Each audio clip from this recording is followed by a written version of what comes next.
Oh yeah, that's it. As soon as he come through, hey, fuck AEW. Y'all got to go to an hour on Fridays because of hockey. Like imagine Cause that, bro. hockey is crazy. Because Wayne Gretzky ain't played in like 20 plus years. You got to leave because of Wayne Gretzky. I know it's Gretzky, but I'm saying Gretzky because on the back of what's the name jersey, on Everybody Hates Chris, he had Gretzky. I do remember that episode. God, then he I hate pinned that. that shit. Woo. I hate that I can't watch Everybody Hates Chris because of Terry Crews now. I hate it so much because he's We the could, highlight of the show. Like Julius is the highlight of the show. He's the star of the show. how about we That's just a fact. fast forward his scenes? Not you in every you not in that show. That's impossible. Or cover our eyes from the coonery, bro. That's hilarious. That's all we That's can do. hilarious. Nigga, All right, that where we nigga told Chris, don't be breathing hard in my house. That's 76 cents worth of air you letting out. I'm like, oh nigga. at? It's a Oh level my to the god. cheapness, bro, and that's beyond. That's just insanity. Like, bro, you can spare $1. Yeah. Yeah, so that drop that Chris Jericho did was bum. AEW going an hour next year because of hockey is insane. Like, imagine that you got to move because of that. Imagine because you got to move because of men's volleyball. I don't even know if that's an actual sport. Listen to me. If you tell me that you choosing Sidney Crosby over me, you gotta fight me. I'm not listen, like I know I'm better than Sidney Crosby. All right, somebody in the Matrix right now too. So, Is it bruh, me? who is getting electrocuted right now? Is it me? No, it's Oh, it's Marcel. AEW fans, probably. Yeah, definitely. Hey, It's Every time they Marcel. turn on that shitty programming, that's it. Electricity. Got that Invader Zim room with some fucking sound. so he getting his ass. Sound like he getting his ass beat by Raven right now. Right. It is in the Vader's A room. Garf. Why is Oh that? Is that man, on HBO Max? I gotta look. Is Invader Zim on HBO Max? It has to be. You said it Avengers? probably is. Invader Zim. I think it's on, it might be on HBO. Nah. Apparently, Cartoon, I mean, Cartoon Nickelodeon have Network their is own show. They have their own like network or something. there. Yeah. But shit, if Codename Kids Next Door is on HBO Max, Invader Zim has to be on HBO. No, that's fact. But we live, episode 20. The Allen Oh, this Houston. is No, I'm dub? playing. Volume 20 will show you work. This the dub? What'd you say? I said this the dub episode. This is the dub episode. We in the dub club. I want to be there. We on that dub. We in that dub. We on them dubs, man. But it's your boy Nelson at Who Is Original with my co-host, the man behind the boards, the Beige Alchemist. Kwame What's Brown good, with Chuck's Banks? on. Kwame Brown with Chucks on is insane. But yeah, Banks. I got Banks here, and then we got special guests. My guy, our brother from Texas, the one and only. I want to say the one and only San Antonio, but that don't rhyme. But Donny Luche, what's good, bro? What's up? For everybody that's listening, give me your best trade offer for Danny Ainge. I'm taking all. I'm taking all of that. All of Donnie ready to throw Danny Ainge like Stone Cold through the championship, bro, a couple years Yeah, ago. Or was it Phoenix. the Phoenix. Give me Mikal Bridges. I give you Danny Ainge and 2 first-round picks. I'll take I them mean right off you. he did go back to Phoenix, so Right. That's what when Robert Ory beat his ass. That one right there. Like, yeah, send him back there. You know what I'm saying? hey man. Well, we're here, episode 20. We got a volume 20. We got a lot to talk about. Or is it little but have a lot to talk about inside the little that we do have to talk about? But No, we got a lot to talk about. I just want to say this to the Donny. This man basically trying to give up all these trades and picks for Rodney Hood. I'm just saying. I'm just saying. imagine, bro. You know what Marcel, I'm you saying? good? I Yeah, thought, man. I'm good. I'm good. I thought Kobe was a great pump faker. I thought Kobe Bean Bryant was an all-time great pump faker. Bro, listen, he ain't got nothing. But we here, man, and we got also once again the return of Mr. Marcel. Marcel was good, bro. What's happening? Was good. Was good. Was good. Glad to be Was back good. You're not, once again. bro. It sounded like you was getting electrocuted 5 minutes ago, bro. I was I scared.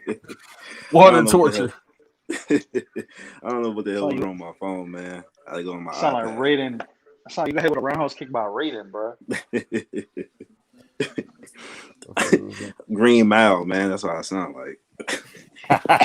I'm tired, boss. Green. I'm tired, boss. Oh, Rest in peace to Michael Clark Duncan.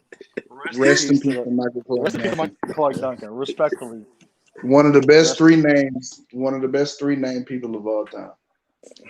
That is a fact. Rest in peace to Michael insanely Clark country Duncan. strong. Southside legend. Exactly. You strong, then I mean we strong then, in the words of Jameis Winston. He's strong, man. James Winston got a lot of stupid quotes. We gonna eat them dubs is like all time. I hate that quote with all my heart. He We gonna said eat eat them I dubs. Oh my God. I cannot wait to see Jameis Winston and Sean Payton's system. We gonna eat them crawfish alive. I'm just saying, 4,700 yards, 42 touchdowns, 27 interceptions, 11 and 5 New Orleans Saints. Listen, Jameis Winston, he's one of those people. He's like Eli Manning. Like, you know how Eli Manning fucked around and got 2 rings? Jameis Winston will fuck around and be in the Super Bowl. If you if you just let him do it, he just fuck around and be in the Super Bowl. Nah, that would be crazy. That would be super crazy. I'm asking how I get here. When he got drafted, I said that's He'd be like, how I get here? Yeah, when he got drafted, I say Jameis is gonna be Black Eli. Jameis is gonna do something. Jameis, like Patrick Mahomes, is gonna be like 4-3 in Super Bowls, right? And 2 of those losses can fuck around and beat the Jameis. And Whoa. I mean, I'm telling you, he already 1-1. yeah, that's what I'm saying. Like Patrick Mahomes on the verge about to as be hell. 2-1, bro. Relax. on the verge of a 3-peat could just get his ass whooped by Jameis Winston. Oh, I don't know got them Jameis Winston though. Hell no. He'll never win off the court or off the field, I should say. Patrick Mahomes, man, he got a white wife. Hey man, stop talking about my quarterback, man. Relax. She looked like Dolph Ziggler. Don't do that. Yo, don't do that, bro. Don't do it, bro. Because did you hold on? I don't think I didn't retweet the tweet. Relax on Did my you hear? QB, man. Did you hear? Relax on my QB. Speaking of black, not even black and brown men being married to white women. Have you heard? Did you see the tweet about one CJ McCollum? When they said his wife looked like Rob Van Dam, They said his wife looked like Rob Van Dam. What of a guy? Wait, who? They said somebody said he was talking about LeBron. Yeah, he was talking about LeBron with the which we gonna talk about. We gonna get to. I have a funny theory to talk about that I heard on Clubhouse one time that is still memorable, but we'll get to it.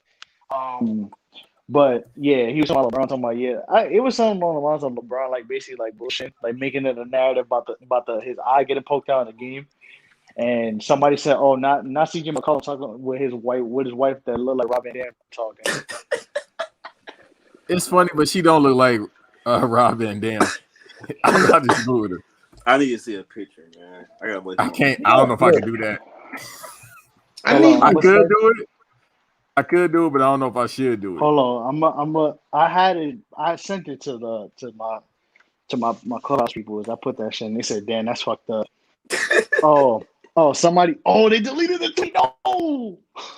I think, but you can still find it. Yeah, I'm I about to got get it right now. Don't Just you worry. all right, send it to me. Yeah. And I'll put it on the screen. Yeah. Because I put everything on the Summer He Jam wrote- screen.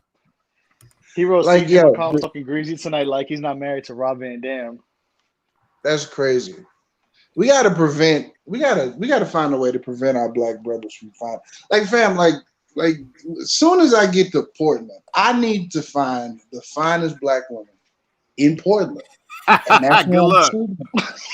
I'm shooting. Look, Banks. If it's all 7 of them, I'm getting one of these 7. Yeah. I'm Like you getting one of said, these good 7. luck, bro. There's no I'm way you're getting gonna one find of these 7. Hold on. you're gonna find a black woman in Portland. It's like 11. Oh, It's like man. 11. He said there's like 11. Hold on. 11. You got to get one of the 11 because Yeah. 6 of the 11 live in Portland for work. They originally 2 of them from Atlanta. The other 4 it's from Atlanta. deleted, Banks. Damn. Yeah, the other No, I 4 got from the Atlanta. screenshot. I got it right now. Why would you he got delete it? it though? Yeah, I'm getting tired of people deleting shit. Why the fuck you gonna delete your tweet after you said it's funny? Motherfucker, you didn't say nothing offensive. Well, to a certain degree. He must stay in Portland. You scared of Carmelo? Carmelo gonna come through? Carmelo Hotep now. One of the best things, one of the all-time great things on Twitter is when we compare white women to 80s wrestlers. It's so funny. Oh nah, they be going crazy. Because with most them. white women look like 80s wrestlers, bro. I remember when somebody said Amy Schumer looked like Kurt Hennig. Oh, that's good. Hey, L be going in on Sarah J. Rest in peace Redacted. to Mr. Perfect, with all due respect. But yeah, somebody said she looked like Mr. Perfect, I but thought you now about to say rest in peace to her. I'm like, she's still alive, bro. John took the rest in peace that. I'm just every time I see somebody say a You white remember woman that? looks like Marty Jannetty. Volume 15. Remember Volume 15 when I said what I said? Marty Jannetty, Big John Stud. Big Just. That's all most of Florida white women, bro. I'm here to tell y'all they comparing all of them to Florida white women. Like, Bro, boy, if fuck it, we here. I don't care no more. say, Listen, somebody say go they ahead, white bro. look Then like I'm gonna John get. Spencer, bro. That's gonna be crazy. I'm gonna lose Hey, it. bro. All right, listen, fuck it, we here. I don't care what I say. People can find it later on and bring it up, and I'm gonna say the same shit. Hey, man, I'm here to tell you, a year being in Florida, and I'm about to get the fuck up out of here. Yo, I understand why everybody used to talk about white women back in the 70s, because I'd be seeing 21-year-old white women that look 70s face. Oh yeah, Dude. Yeah. 70s face, but they be built in this decade. Bro, they be aging like fucking milk, bro. That makes sense. Milk is white and they're white. Shit, they go-gurts in the hot sun. They ain't got no damn milk.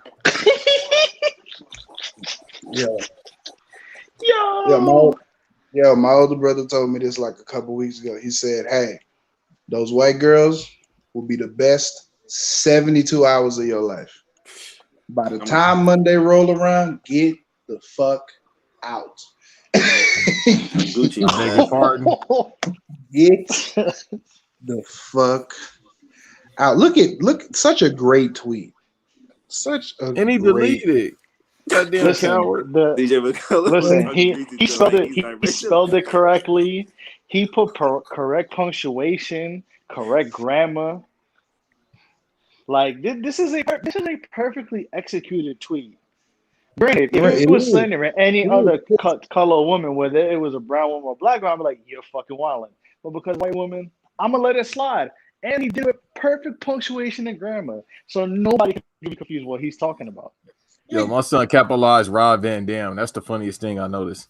He capitalized Rob, bro. He put the M lowercase c, capital C, bro. Like he made sure everything was correct. Like there is not one red squiggly line in this tweet. It was tweeted at 2 a.m. So he let that shit off before he went to sleep, which means that was the last thing on his mind. He probably tweeted that Hey, yo, shit. he was waiting. That was to say ain't nobody that going. shit. He was Ain't no. waiting to say that. He probably said like, let me just see what happens with this one. This motherfucker looked at his phone. Oh shit. He had that shit cooking in his drafts. He was waiting. That motherfucker copied my whole fucking flow, except for I do that being a nasty man. Man, that's a Call of Duty kill streak with that tweet, bro. He was waiting to drop that shit. That nigga Banks sound like Soldier Boy. Cause it's like, yo, bro, like, yo, come on, fucking blow. Bro, 12 a.m. That's when I send the tweets out to Jay Cargill. Like the Bruh, NBA, nigga, and like yo, the NBA and Banks be NFL tweeting like at 7 and that's 12 at 12 midnight. My fault, Donnie, but Banks be tweeting like at 12 midnight, and I'll be looking the next morning like I forgot what he tweeted. Bruh, I was at my desk because I had 10 minutes to kill and shit. Like it wasn't 9 a.m. I'm gonna just go on, scroll the tweets, catch up on the where if I go and make these calls. It Bruh, has to I be was like fucking crying, bro. It has to be like the power dynamic because NBA and NFL players have bad taste in white women. Cause like, hey, listen, like if you gonna get one, get. I'd accept the manufactured ones with the lips and the fake. Get that bitch. Like it them. Like go get the girls from London that be working out with fat asses. Go get them. But you want to go get. But you want to go get Casey Catanzaro looking bitches. Long jawed, narrow head looking motherfuckers. I'm just like you marrying these people. And you marrying these people. I'm just like, you wake up to this? Hey, bro, Josh, right now, mad as hell that you cut this promo. 27 points. That's why. No wonder why you always in the gym. That's what you wake up to. Running from this bitch. Hey, that nigga wake up, turn around like That's what you wake up to. That's why CJ not better than Bradley Beal because Bradley Beal averaging 30 and his woman is gorgeous. Can I be honest with y'all? I'm a little nervous now because I don't know if y'all know, as a Knicks fan, the best player on my team. Oh yeah, he's are you talking about Jew? Yeah, Jew, bro. He's from Dallas. He's from Dallas, though. Yeah. So what does that mean? Obi Toppin. What does that mean? He a big nigga from Dallas. Most big niggas from Dallas get like nice white women, but thick white women. And Obi Toppin got. I think his girl. I don't know if his girl's white, but she looks white. He about to have a baby with her. And Obi but I think Obi half Puerto Rican. I think he like half black, half white or some shit. So I feel like Obi Toppin should be biracial. Obi Toppin should be like a crazy Dominican. Obi Toppin I thought Obi Toppin was Puerto Rican for some reason. And then when I found out he was from Bushwick, I was like, oh, he's not Puerto Rican? He's Jamaican. Nah, but he went to school in fucking Ossining, which is like Westchester County, so it makes sense. They try to say D Rose wife was white. I'm like, bro, she is a super mulatto. That's all that is. Yeah. Now is that a fact though? I don't know. Yeah. No, I seen her mom on the picture. Her mom is black. Like she just super high yellow. Like bro, going on the high yellow is crazy. Yeah, she Becky with the good hair, 0.5 before Matt Barnes. Yeah, that's crazy. That is insane, bro. That is easy. It's so hilarious. All right, so I guess if we talk about Becky with the good hair, I guess we're gonna transition, bro. Kwame Brown, bro. Kwame Brown is the 2020. I don't think anybody can top what Kwame Brown's doing, bro. Hey, that nigga going Super Saiyan. He going Super Saiyan 4 right now, though. This man came out the dark like Thanos. This man came out the dark like Aleister Black, bro. No pun intended. Twice. Bro, this is cutting promos, bro. Bruce Pritchard, Kwame Brown, bro. This man cutting promos in the boiler room like Mankind. He cutting promos doing 120 on whatever Georgia freeway he doing. Like he's Stone Cold Steve Austin or some shit. Then he in his garage. He cutting them in random hotel rooms. Yeah, outfit changes. Like this nigga he doing an oil change. He doing an oil change and cutting promos on that. Bro, this man is doing anything. Bro, this man doing promos in DC shirts, in a North Face shirt with I don't even know if that was a bait do-rag or a camo do-rag with the tail out. This man, I thought it was baby. It looked a little not too camo, but he from dirty Georgia, fingernails. So, bro, this man cutting promos in real tree do-rags, bro. Bro, yo, y'all gotta go ahead, bro. This shit is let the Southern man go ahead. Yeah, y'all tell me. Oh, me? Oh, y'all Southern niggas, y'all put us on because we from the West Coast and the East Coast. Like I've lived in the South for a year, but I ain't live in that part of the South. He in that part of the South. Kwame Brown is the Kwame is the classic example from the difference between city boys and country boys. Kwame Brown is a country ass, Bama ass nigga. Kwame, people don't realize that Kwame was born in 1982. My little brother called me. He was like, "Hey, who's Kwame Brown? Did he play in the 70s?" I said, "No." No. He said, "No." He's 2 years older than my older brother. He said, "Who's Kwame Brown? He played in the 70s." I was like, he's 2 years older than me.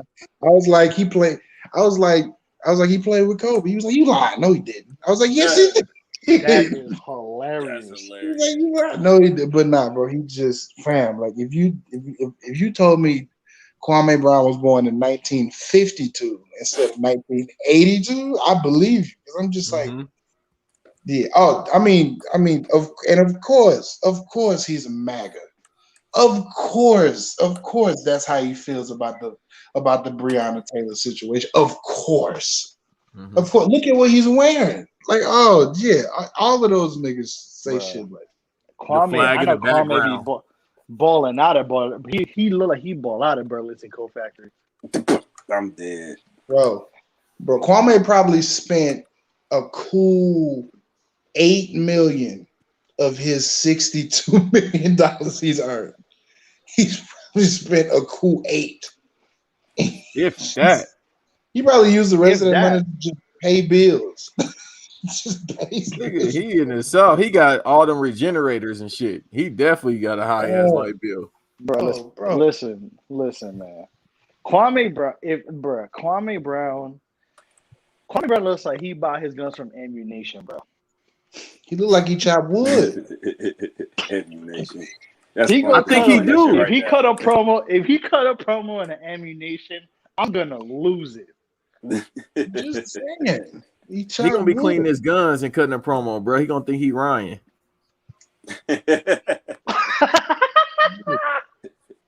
You wanna smoke weed and play cards, punk? You think you doing haram while you sue whooping, cousin? Wakanda up here saying Wakanda. I can't even do that country accent. Up here saying Wakanda. I'm like, this nigga is 38 going on motherfucking 48.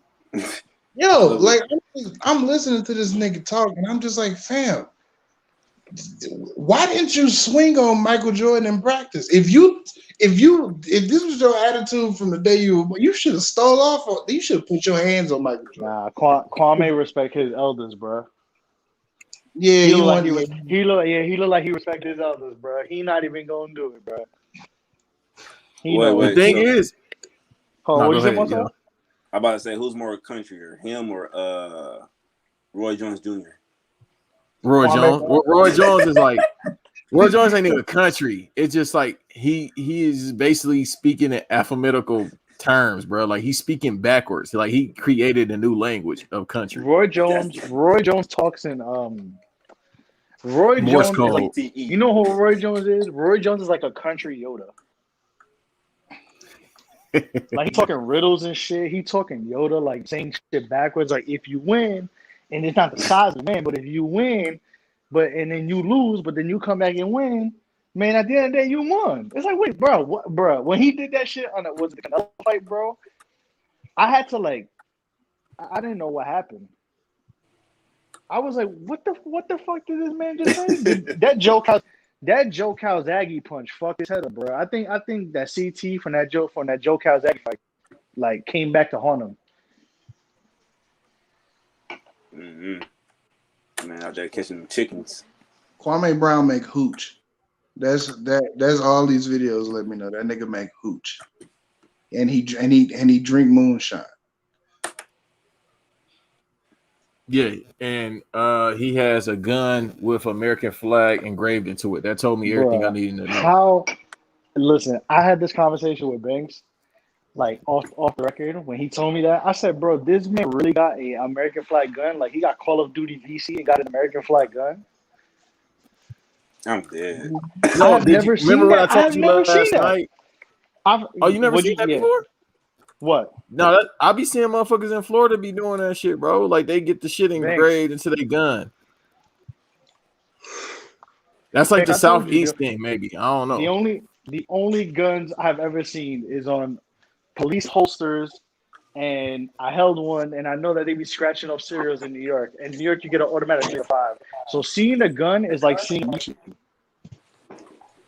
Unless you happen to be around some people who carry guns, and we don't talk about that because in New York City, that's an automatic 3.5. So, yeah. Right. And then in Cali, it's a year for every bullet if it's illegal firearms. Ain't it great that we in the South now? That's crazy. Yeah, that's why I love being in the South. That's when I kind of get mad with the Second Amendment. I'm like, shit, I kind of love the South. Open carry state. Like, bro, he had that. Oh, speaking of Call of Duty, so I told Nelson last night when he was on his live, because he goes on live. First of all, he'll go on IG, bro, 2 or 3 times a day. Like, this is his new job. So he'll go on live on IG to tell y'all he about to go on YouTube instead of just going live on YouTube and we got notifications. It's weird. I'm like, bro, you could just go on there. Anyhow, so he was on the YouTube, and this nigga, because he really hates Matt Barnes. We're going to talk about that in a second, who he really hates. Matt Barnes is number 1. So, and he caused it. So, yeah, I would hate him as well. So he was talking. Somebody said, oh, you got them Call of Duty guns. I promise you on everything I love. This man said, Call of Duty. He was like, yeah, I play Call of Duty. I'm old school. I still got a PS3. I said, nigga, what? Exactly. That is a nigga you do not want to play with. Like, he said, I'm old school. I have a PS3. Like, nigga, I thought he was about to say Sega, Super Nintendo. He said a PS3. Like, bro, he definitely still be on Modern Warfare 3 rooms. That nigga be on Modern Warfare 2. Fuck that, bro. That nigga with no headset, bro. He's still playing Call of Duty when there was the World War II Call of Duty game. Oh my god, War at World. Yo, but he in the chat rooms with no mic, just fucking typing, bro. He got one of them typing keyboard fucking controllers. Keyboard, yeah. He be typing dumbass, motherfucker. That's how he typing. Yeah, the thing about it is like he's making very solid points within all the slander. He has not lied. Mm-hmm. He's not within once. all the slander. And me being from the same area as Stack, I'm just like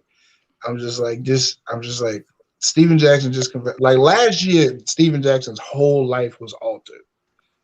So him becoming a Muslim now, it makes sense because his whole trajectory of life was altered. If this happened in like 2019, like it'd be a whole different story. They probably would have fought by now. But like because of last year, because of like him turning his life around, which is crazy because I never thought I'd see a nigga from where I'm from hanging out with Loon, but it's all right. Okay.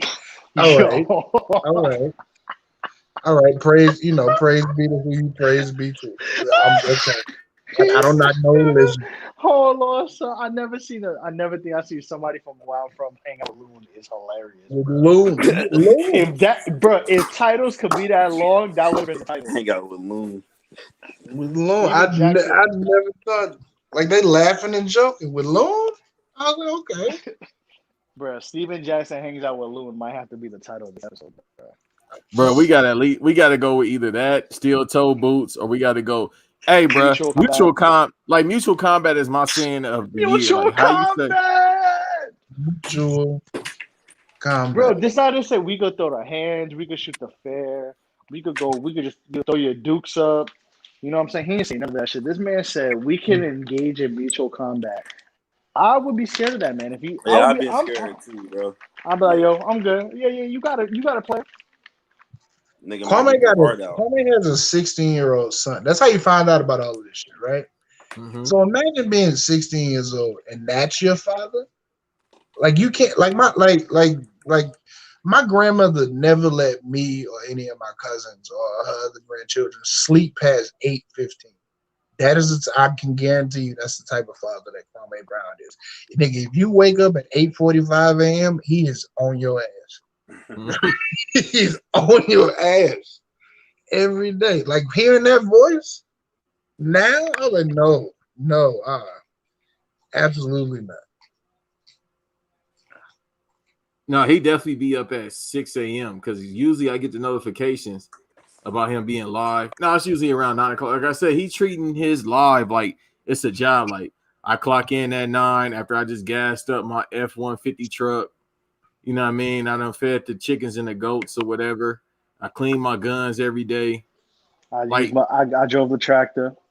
And I drove the lawnmower. He keep talking about his tractor and his lawnmower. Like, bro, I'm like, you got to put in a shot because I want to see this. Like, he probably got like the baddest track. I don't know tractors and shit like that. The baddest tractor is crazy.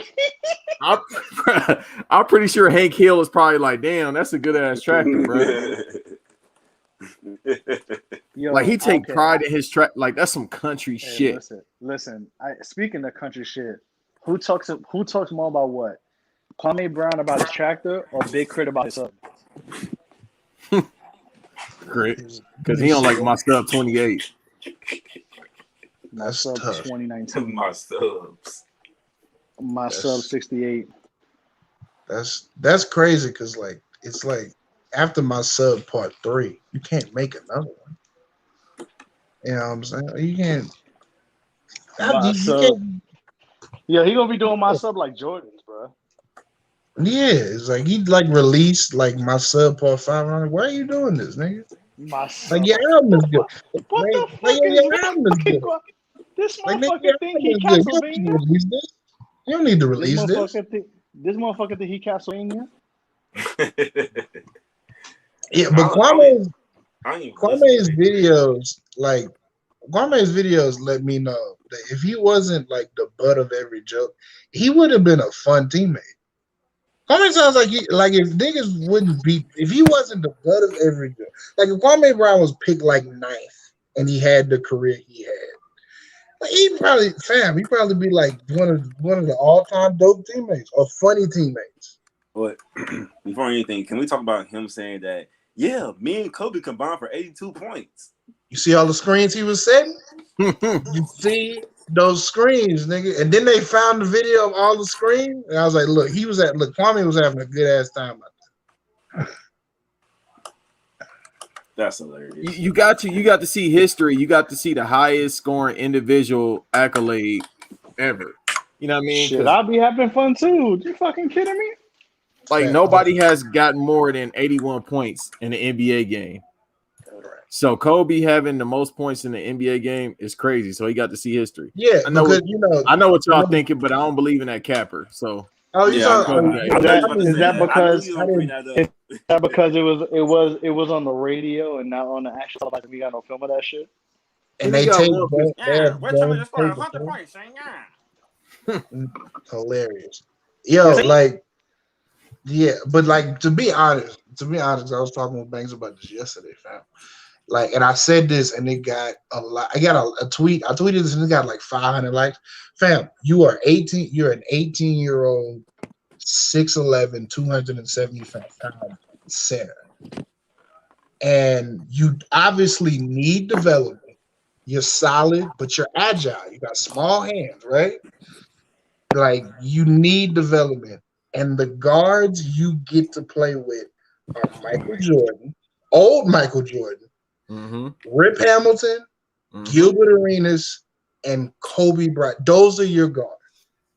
So basically, from the jump, you got to get in where you fit in. It's no development. It's no development because you went to Kobe after Shaq left. That's where you went. Yeah. You had to deal with Michael Jordan. You had to deal with Michael Jordan after And 6 Kobe rings Bryant. as an old man. Then you had to deal with Gilbert Arenas, who just got $60 million. Who's fucking annoying? Who fucked his money up? Because he was ready to. But he said though he and Gilbert been talking, but he's like, yeah, you still corny, which he's right. Because Gilbert Arenas, I always thought Is a was very a corny dude. person. And I'm he telling y'all corny from as- and, personal bro, experience. Listen, He's corny. Listen, I had this He's from the conversation. Valley. Bro.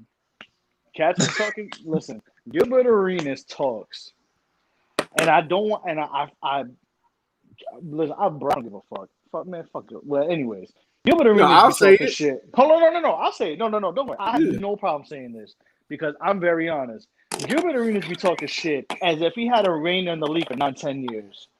Dog, you had a hot 3-year run and that was it. Now, granted, you were cooking. He was cooking everybody. I'm not gonna sit here and lie. He was getting LeBron. He was giving He LeBron put the drugs. 61 on. He was giving. Yeah, he Kobe. put. Yeah, he put. He that was score giving on one my Tracy team. McGrady the drugs. He was giving. He gave everybody the drugs for He a had cool 3 years. He had three great amazing regular years. seasons. Yep. Incredible. Regular seasons. Because once they got to the playoffs, they got their ass busted. Oh yeah, of course they let you in, but Gilbert Arenas likes to talk as if he had a 10-year run of cooking motherfuckers when it was really 3. But and if I'm wrong, we can debate this. But that's what I don't like because he be talking as if he's like the AI types or this type of person. And I'm like, fam, you are great. Like, I'm not taking away for what you did because you was cooking motherfuckers. You was shooting for 45, chilling. But you had a 3-year run, brother. Wait, he went to where? Did he play for the Shanghai Sharks? Did I just see that? Yeah, he did. The Oh, Guangdong Tigers. Ni hao. Yeah, he did.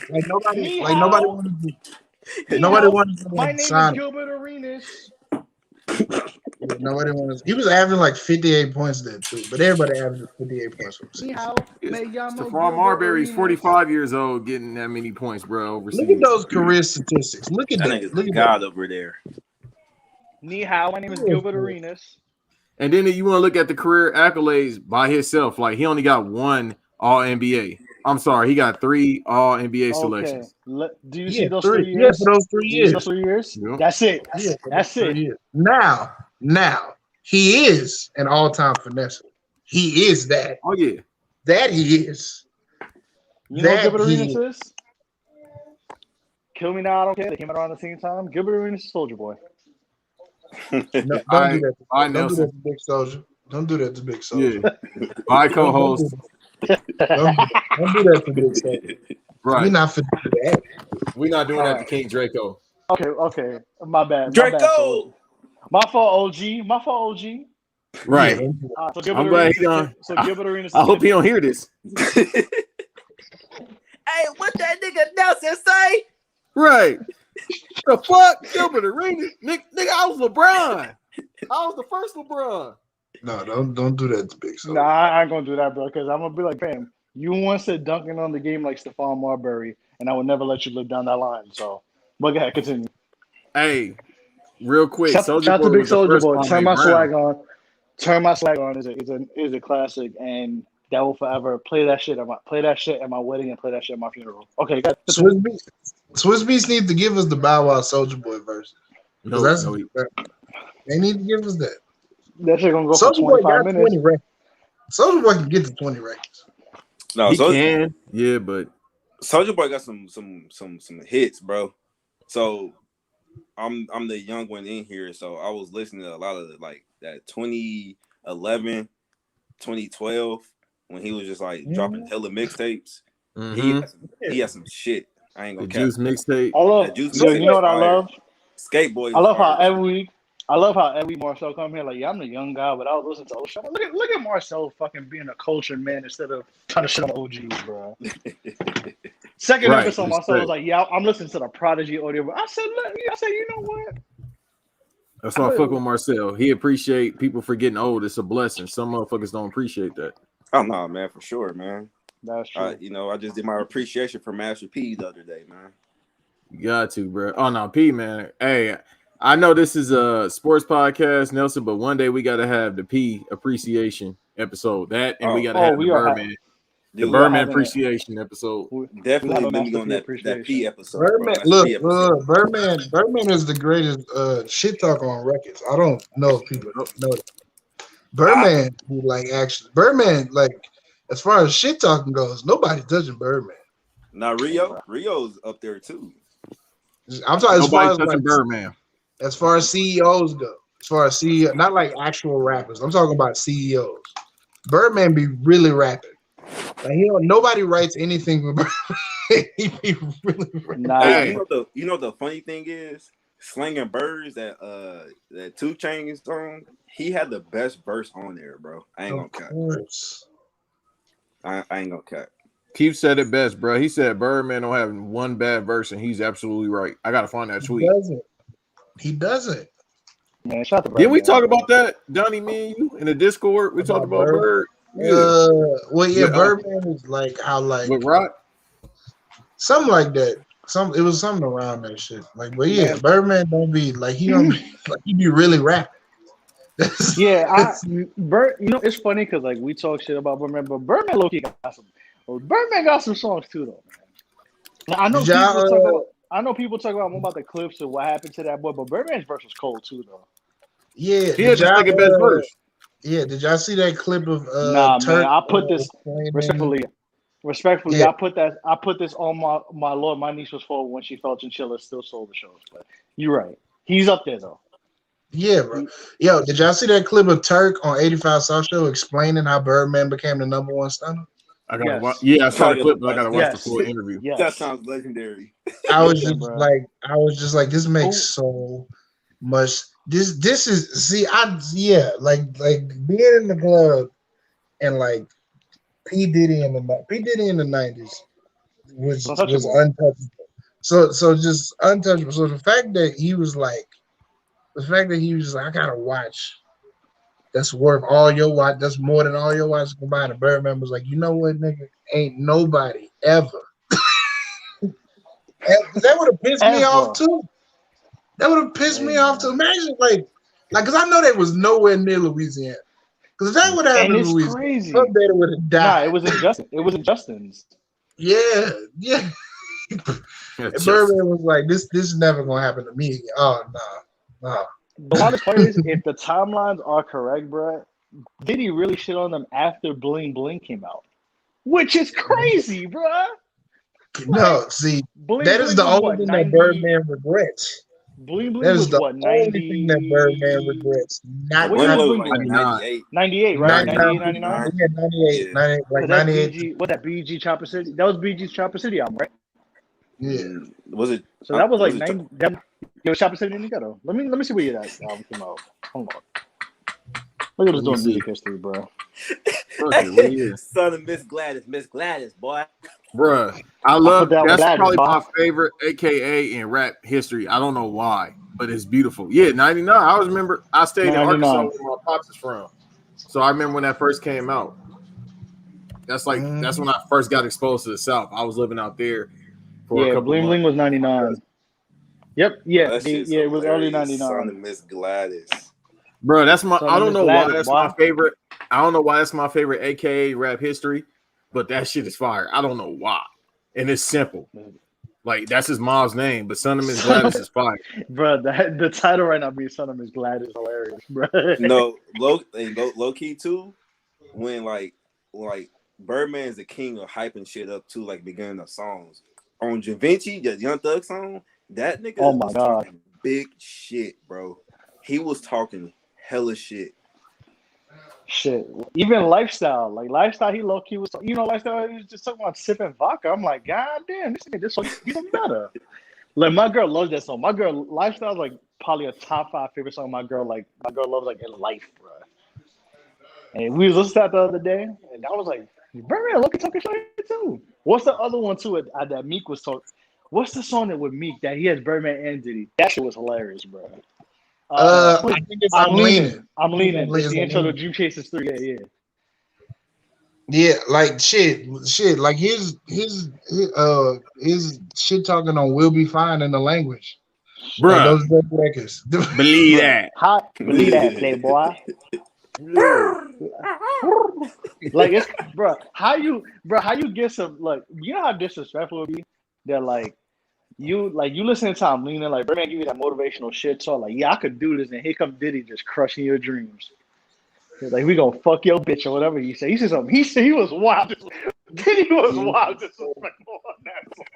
But you know, Bird be whispering when he be talking like them country niggas like that. That's why I tell people all that yelling. That's on respect grown men that be up here yelling and all that shit. Like the real killers be whispering. Like, bro, you like Slim is like Thanos or Dark Side when you see him, bro. He don't be talking. Then when he talk, it sound like you. It sound like just death.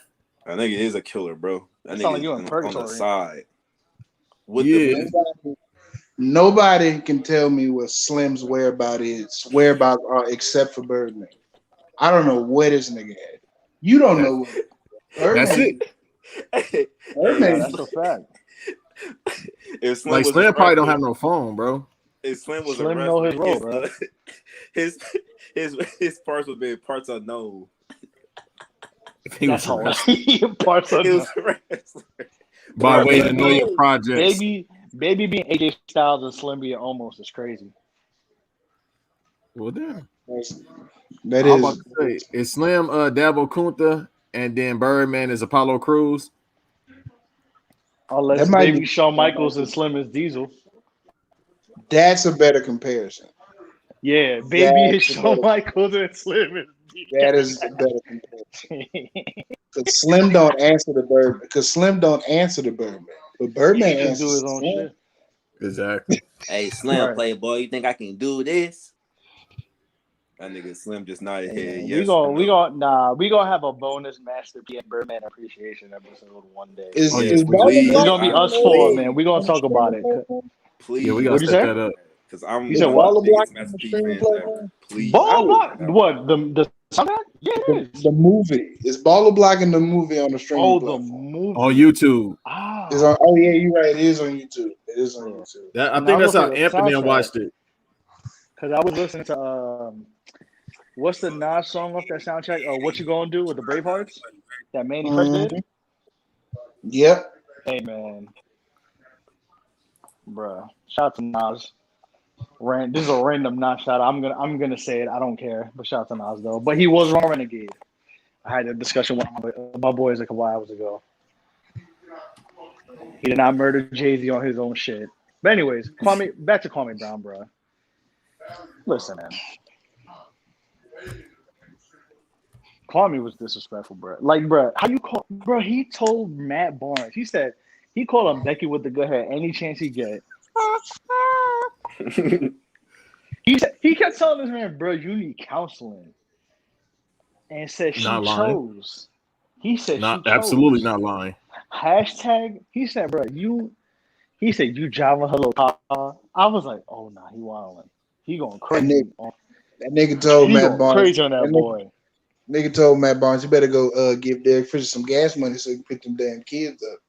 No, when he said that, I was like, no. He was singing. Somebody's food. Oh man, man. Hey, man. They gotta come see a nigga after that, bro. Saying that shit like that. You gotta go see a nigga. Speaking of Derek Fisher, what has Derek Fisher fucked up worse? The Knicks, this Los Angeles Sparks like he is now, or Matt Barnes home? All three. All three. It's all equal. Wait, hold on. I could justify the Knicks thing. All right. The no, Knicks you were can. in the bad. Yeah. No, y'all was in a bad space. Okay, yeah, it was the Knicks. It was the Knicks. That's true. It was the Knicks. Y'all was in a bad space. There was a little chance, and then Carmelo got hurt, and that was the beginning of the end. And then Phil Jackson. Phil Jackson traded for Lamar Odom, who was on crack. Respectfully, I love Lamar Odom. Please, bro. Lamar Odom, you are a Christ the King, Queens, New York City legend. This is just all. I'm just repeating what Stephen A. Smith said. He gonna fight you. Ever this podcast? Who was on crack?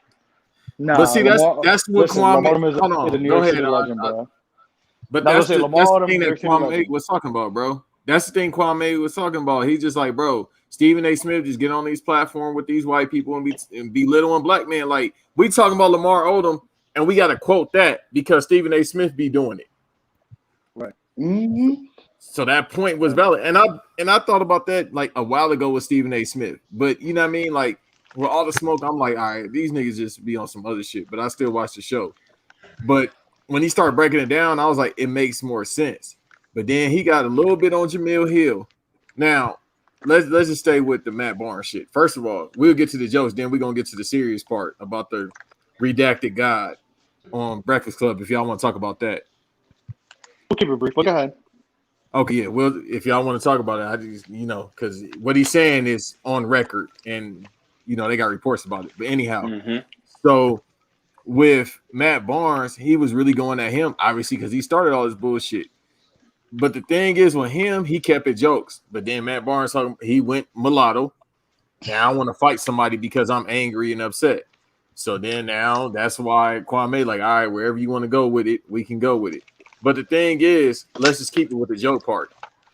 The fact that this man said you got a comb over. What's that video I sent you yesterday, Nelson, that had me in utter tears when he talked about the PS3? That man said, yes, he said Dennis the Menace you comb sent me that over. shit with the PS3. Yes, bro. Yo, he said Matt Barnes had a Dennis the Menace comb over. Yo, here's the thing, right? So Banks, you text. I don't remember what time you texted me. Actually, let me check because we were texting like all day about this shit. Hold on, I got it. Oh, no. Hold on, bro. Y'all know I usually be quiet as hell, but this been having me talk. I be quiet. Banks for the tweeted me most part. that shit like later. Like I was on work and shit, bro. And Banks just keeps tweeting me shit that he said. Like we just like like Kwame going crazy, whatever. I'm being casual, like Kwame going crazy because I'm in the middle of doing shit. And then I keep seeing the PS3. I'm like, Banks, he did not say that shit. He's like, yes, he did. I promise you. Then he sent me the Dennis the Menace bar. I said, he did not say this, bro. There's no way. He's like, he said that shit. And then, like, on my lunch break today at work, like, thank God, like, shout out to my new job. I got an hour, so I got a lot of time to go catch up on the world, amongst other things that I eat. Bro, I'm trying not to laugh at shit. Like, I'm like, people just keep loading up clips, and I'm fucking crying, laughing, dog. Like, I could not believe that this man really was saying all that shit. That shit was crazy, bro. He really said this man had Dennis the Menace come over, dog. And he did that. He talked about Steven. He told Steven Jackson, bro, pull your pants up. Like, you remember when you was in a club and they caught you lacking and my brother had to come help you out. Me and my brother had to come help you out. He was bringing up stories, bringing up facts. He told Stephen A, let's fight in Seattle because you could do mutual combat. Like, he was bringing up laws, stories, altercations. It's a lot of information. There is a lot of information. He is still going. This is yeah, he on right now. Off a droid. Well, I mean, they sending him money. They sending him money in the super chats now. So I mean, he can't stop now. Hey, he low key creating. He got at least 200,000 followers on both platforms within the past 4 days, and then he started doing the super chat yesterday. Like, bruh, then they was like, "Oh, come to all the smoke." He was like, "Nah, fuck all that, because y'all diss me," which he's right about. Yo, he created basically his own podcast without creating his own podcast, and he's getting paid for it. Without really incredible. Like this is some G shit. Like the super chat thing, he just started yesterday, if I'm not mistaken, and people was paying him. It's not like he heard for money, but he was like, "Fuck it." Then he said, "Hey, all y'all that's posting my videos on y'all page just to get some views, yeah, that lawsuit is coming." I'm like, this nigga right now is a super villain, bro. Yeah, this is business savvy, bro. Yeah, people posting, and they not even posting small money. It's like upwards from $20 to $150. Damn. Listen, I respect the game. Because if I'm not mistaken, prior to Sunday or when he started this whole rant, I swear his like subscribers were probably like literally 1,000 to 2,000. His IG was like 15 to 20,000. It skyrocketed. This off him telling the truth. And then he said he probably thought, fuck it, I might as well make some profit off of it. That's fucking genius, bro. I have a question to ask y'all. did any of, including, and I'm not asking Russell myself, I'm asking Donnie, Banks, Marcel, did any one, two, or all three of y'all, in the words of Mr. Brian Williams, have y'all ever heard Kwame Brown speak before this? No. No. No. All right, so I'm not No. wilding. All right, cool. I haven't either. What? I had to Everybody, ask. everybody said that. Bro. I have asked everybody. Listen, the other day, shout out to the Clubhouse group, shout out to We Are Sports, shout out to shout out to my people. We even said in the room, we asked people that were just randomly in the room, aside from us, like, yo, have y'all ever heard Kwame Brown speak? Not one person said yes. Not one. Fam, the way Kwame has been treated since he was drafted number 1 overall. And we're gonna get into the statistics of all of this. I thought he had that Stephen A. clip made me think as a kid, this nigga must have a high-pitched voice and he must be a dumb. Mm-hmm. He got to be soft. Like the way they talk about this nigga, but this is a country nigga from small town Georgia. Like, this is a country nigga from small town Georgia. So like when he talking about the Wizards, which I found hilarious when he was like, motherfuckers talking about my career. I got drafted by the Wizards. That was always funny. That was so funny. But when he said he was initially supposed to get traded for Elton Brand. And like I was listening to a podcast and they were like, yo, those 2 Michael Jordan years, the 1 seeds were the Nets and the Pistons. Those 2 years. If you telling me that 7 seed, 8 seed Wizards team with Michael Jordan, Rip Hamilton, and Elton Brand wouldn't have beat the Nets, he would have beat the Nets in 5 games. Because that was when it was 5. It was 5-game series in the first round. Then it was 5-7, 7-7. Yeah. Which they should. A lot of people want that to come back, but now they shouldn't. The plan. Yeah. And then the next year it was Michael and Jerry Stackhouse. So you mean to tell me Michael, Jerry Stackhouse, and Elton Brand couldn't have beat the Pistons in the first round? But I don't know why the Wizards only didn't pull the trigger. And another thing, the basketball community doesn't talk about Michael Jordan. Mike's treatment of Kwame is the reason he got fired from the Wizards. Mm-hmm. That's the reason he got fired. Nobody talks about that. The first person I've ever heard say that was Skip Bayless. Because I'm just like, all right, he's a horrible picker of talent. Number one. Like 15 years as the Charlotte Hornets owner, his highlights is Kemba and LaMelo. That's his highlights right there. Kemba and LaMelo. Marvin Williams. No, Marvin. Hey, hold on now. Marvin Williams is low key. He's not from North Carolina. He a North Carolina legend, bro. I love Marv to death. I love UNC. But he was average. He was regular. Nice little. Wait a minute, hold on. We got a national title with him. I'm a UNC dude too. I know. First off, he's probably like the one motherfucker that's mooched off Mike the most. Because UNC, Jordan Brand, he was on the Hornets for a long time. He's probably good friends with Mike, and now he's retired. But now, fam, like that's the Wizards owner was like, fam, you tripping, my nigga. You gotta go. You gotta go. But here's the crazy part. He decided to replace old man Michael Jordan with young Gilbert Arenas. Gilbert Arenas. And then as the franchise progressed, it kind of got worse. Like, not saying JaVale McGee personality-wise is bad, but we got to remember he came out of high school and he was playing there, and you know, that's a culture shock to say the least. And we got to remember too, JaVale is from, I think he's from Flint. I know he's from somewhere up there. From Flint. Okay, so we got to remember that as well.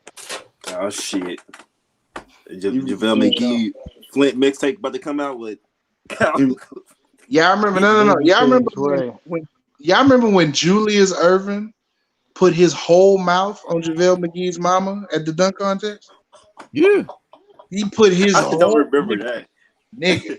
Oh yeah, you too Go young. watch the 2011 Yeah. dunk contest full. Dr. J just comes up and puts his whole mouth on JaVale McGee's mama. But is this the dunk that JaVale McGee did, like the two basketball rims? I think it was that dunk or like one before it or after it.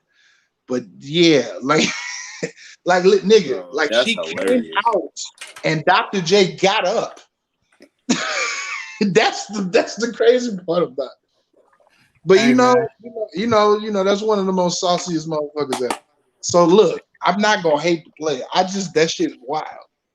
You can't. Ain't nothing you can do. She That probably is had wild, him. man. His mom had Pam. I think Pam McGee, that Hall of Famer Pam McGee. Yeah, she probably had Dr. J on her wall, bro. Like he can't sock out Dr. J. Like it's Dr. J, bro. Look, he was probably I at was a the house. swaggy man. Dr. J was probably at that house post retirement. Look. If you kissing my mom like that, you definitely beat, bro.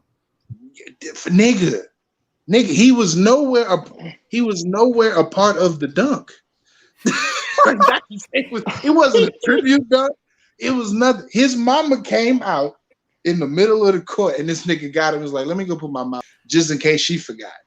And he walked across the goddamn like scoreboard. Like, let me go. And I'm like, walk back.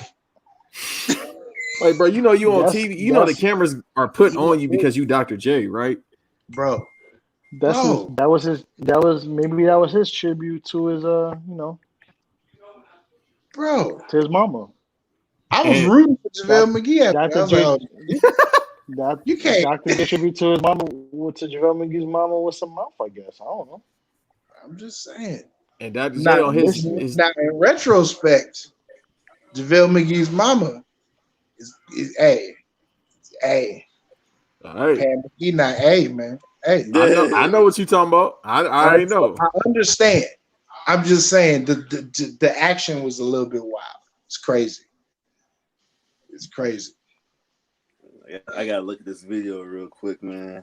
But like on some real shit, I keep telling people this. Kwame in the right situation, because Gilbert was on All the Smoke and he was like, Kwame was like Anthony Davis, and I was like, whoa there, calm down. You got a little bit too much dip on your chin. Kwame at best would have been a little bit a faster Roy Hibbert. At best, like a few like 15 and 10 seasons and shit like that. Like just a few of those. Nothing more, none less. He wasn't gonna be like Shaq or some shit. Nah, he was just gonna be average. Maybe a all defensive team. Maybe lead the league in rebounds or something. Maybe all rookie second team or some shit. But outside of that, but I mean, when you got to deal with Michael Jordan, Gilbert Arenas, and Kobe Bryant, I mean, you can't. How you expect me to develop? Right. That's too much. Crazy, bro. Speaking of the greatest players of all time. My fault. Go ahead, bro. No, go ahead, bro. You good. No. It's just, he got in when one is already established as the greatest of all time, being Michael Jordan, who just angry and probably all black and miles and fucking old dog or whatever the fuck he drink. He definitely drink old dog because his eyes be too orange. That shit just be pouring through his eyes. And also the era that he was in. He couldn't big men didn't really move. Like if you wasn't like an all-star big man, you couldn't really command the offense. So he really just had to stand still and just because he was agile, but like back then that didn't matter. You being fast didn't really matter. Just grab rebounds and get putbacks. And then the Wizards, they in the Atlantic Division, right? Or Southeast? Okay, so you got to play the Wizards. They're in the Atlantic or Southeast Division. Southeast. Yeah, because the Atlantic is Boston, Brooklyn, the Knicks, Philly, and Toronto. Yeah, they in the Southeast. Yeah, Southeast is Wiz, Cavs, Pacers. Wiz, Cavs. Nah, the Cavs are separate. Southeast is Wiz, Hornets, Heat, Magic, and fuck. Is it Hawks? Magic. Hawks, Hawks, Atlanta. No, Atlanta. Okay, Now so Pacers are Central, Cavs. Central's Pacers, Cavs, Pistons, Bulls. Bulls, and the Bucks. Okay, so he was playing at the time where the East, he still kind of had some big men, but at the same time, it was like they was doing it on the way in the East. But still, he got to see a 38-year-old fucking Dikembe Mutombo when he was Defensive Player of the Year in 01. That's a lot. Then you got demanding of once again Swisher Sweet Jordan. You got the demands of him. Swisher He's Sweet just pissed. Jordan is crazy. He just pissed off Swisher everybody. Sweet Jordan is crazy. Like fam, imagine being 18 years old, like going Bravo to the Jordan, gym, bro. Like just imagine being 18 Pronto years Jordan. old, pulling up to the gym at 7 a.m. and Mike is just there smoking a cigar, and as soon as you pass him by, he just go trash ass nigga, my nigga. We 5 games in. Like what? Why? Like we 5 games in. I ain't played a full quarter yet. Why am I trash? What are you doing? What are you doing? And throwing the ball again, probably throwing the ball at Kwame, throwing the ball at everybody. Richard Hamilton definitely. And then back then, you cannot go to ownership and be like, "Yo, get me out of here," because then that's even worse. Jerry Stackhouse too. That's why he declined.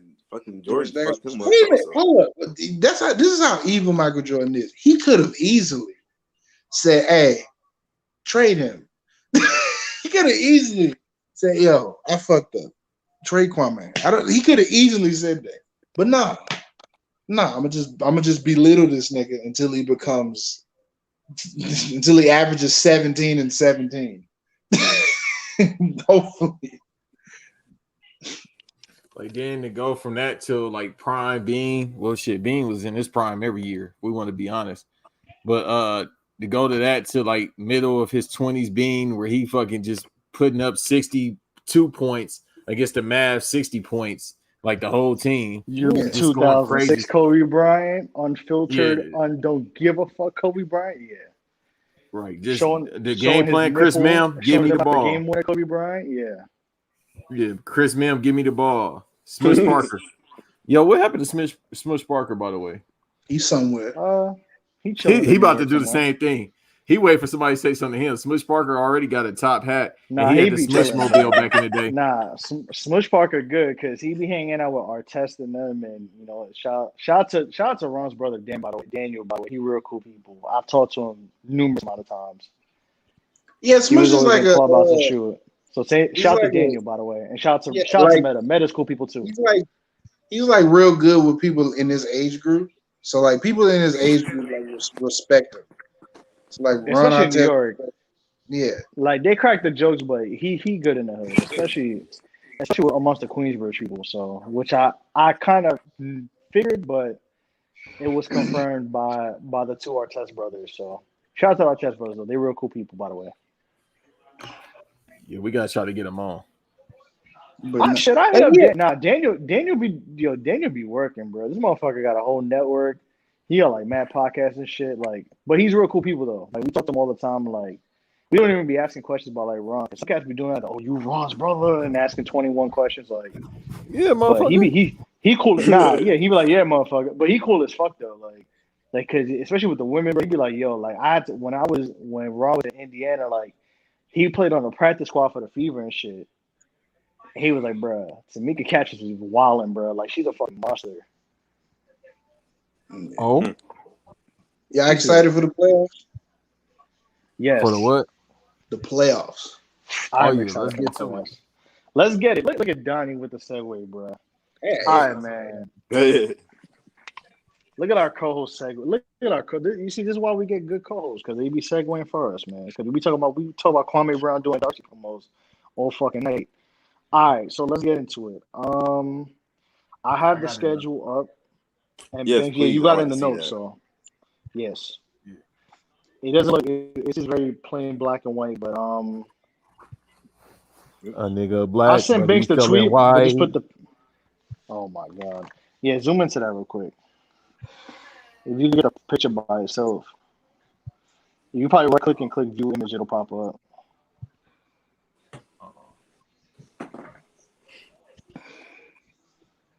Oh, are we gonna go to Western Conference and then do Eastern? We can do the Western if and East, yeah. Okay. Yeah, because as we are sitting here recording, and I predicted it, the Wizards are going to go past the Pacers. Yeah, they whooping their I ass. I Whipping Thank text the the their Lord. ass. one. I Thank the text the Lord. one amp of Random Acts of Podcast and told them that the 76ers is getting swept by the DC Wizards. I don't know why I call them DC You wild. Wizards, but Washington You Wizards. wild. You wild. But we're going to talk about it. Okay. We'll talk about it. All right. Can you zoom into that or not? You want me to zoom in more? Yeah, nigga. Yeah, just click the picture by itself. I did that. Goddamn blind. Y'all blind as hell. Nah, I'm I can good. see it. I can see it. I have the picture in Hold front. on, I have the I tweet know in what front of me. happened That's to why. it. I know what happened. Hold on now. Y'all gotta give me a second. I'll be like somebody granddaddy that's doing this shit. Hold on now, motherfucker. Hold Yeah, on, me give talking me a about second Kwame now. Brown. I'm just getting used to this technology now. Up here with your pants off your ass and all that. I'm Kwame Brown. There we we go. go. There we go. There we go. Yes, sir. Yeah. Okay. All right. So you want to do? Let's do the West first because the East. I think the most interesting series of this playoff is in the East, and not because I'm a fan of the team. I'm speaking as a hoop fan. But let's get into it. So Western Conference, the number 1 seed is the Utah Jazz. Number 8 seed is the winner of the Golden State Memphis game, which is tomorrow night, and that game is late Sunday night. Who do you think is winning that playing game? Actually, Golden State or Memphis? Well, since Steph had 37 last night and he got gamed by LeBron on a Mm-hmm. three-pointer, he's probably gonna go for 57 tomorrow.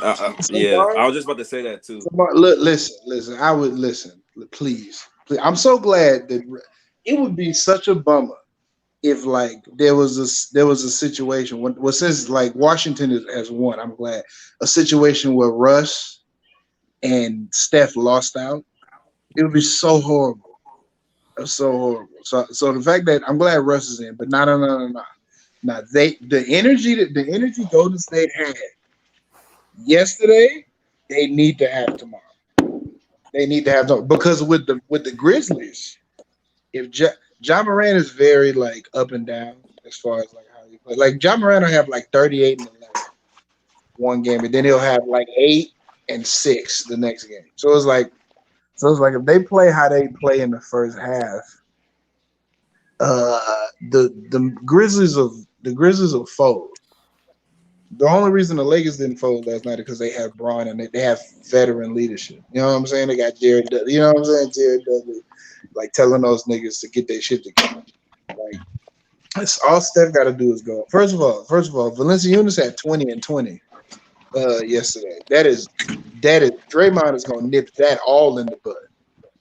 Yeah, he's not getting 20, bro. He's gonna nip that all in the bud. Respect, even though Jonas be doing Valanciunas has his, Valanciunas he could have doubled up in his sleep, but Draymond not letting that fly. Yeah, like Draymond by himself can like alternate between Valanciunas. Is Jared Jackson Jr. playing? Was he hurt? He is. Yeah, no, he played. Yeah, he played Oh, yesterday. yeah. Draymond can like He plays.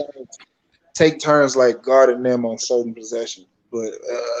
But yeah, I think it'll either be really close or Golden State will blow them motherfuckers out. I'm expecting a blowout. I think Curry, he's like you said, Curry's very pissed off that happened. Yeah. So he's about to be on some like fuck everybody. I'm about to kill these niggas. It's like you know how like sometimes like when people say like when people talk about Russ and they be like Russ ain't going, Steph not going. You're not fit to send me home. Mm-hmm. I mean Ja Morant is not sending me home. I love him. He got a bright future. He's not sending me home. he's not doing it. Dylan Brooks, I'm not finna get beat by Dylan Brooks.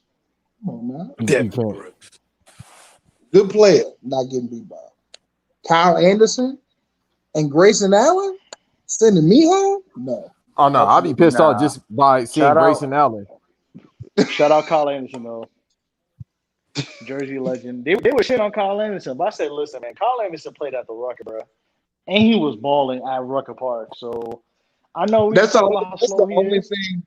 That's the only but thing that a few people is missing. I want Steph to pull up to the record. and Like, first of all, I respect it too, So because he go for 82? yes, what game was it? What yes. game was it when somebody hit the game winner at Kyle Anderson's face?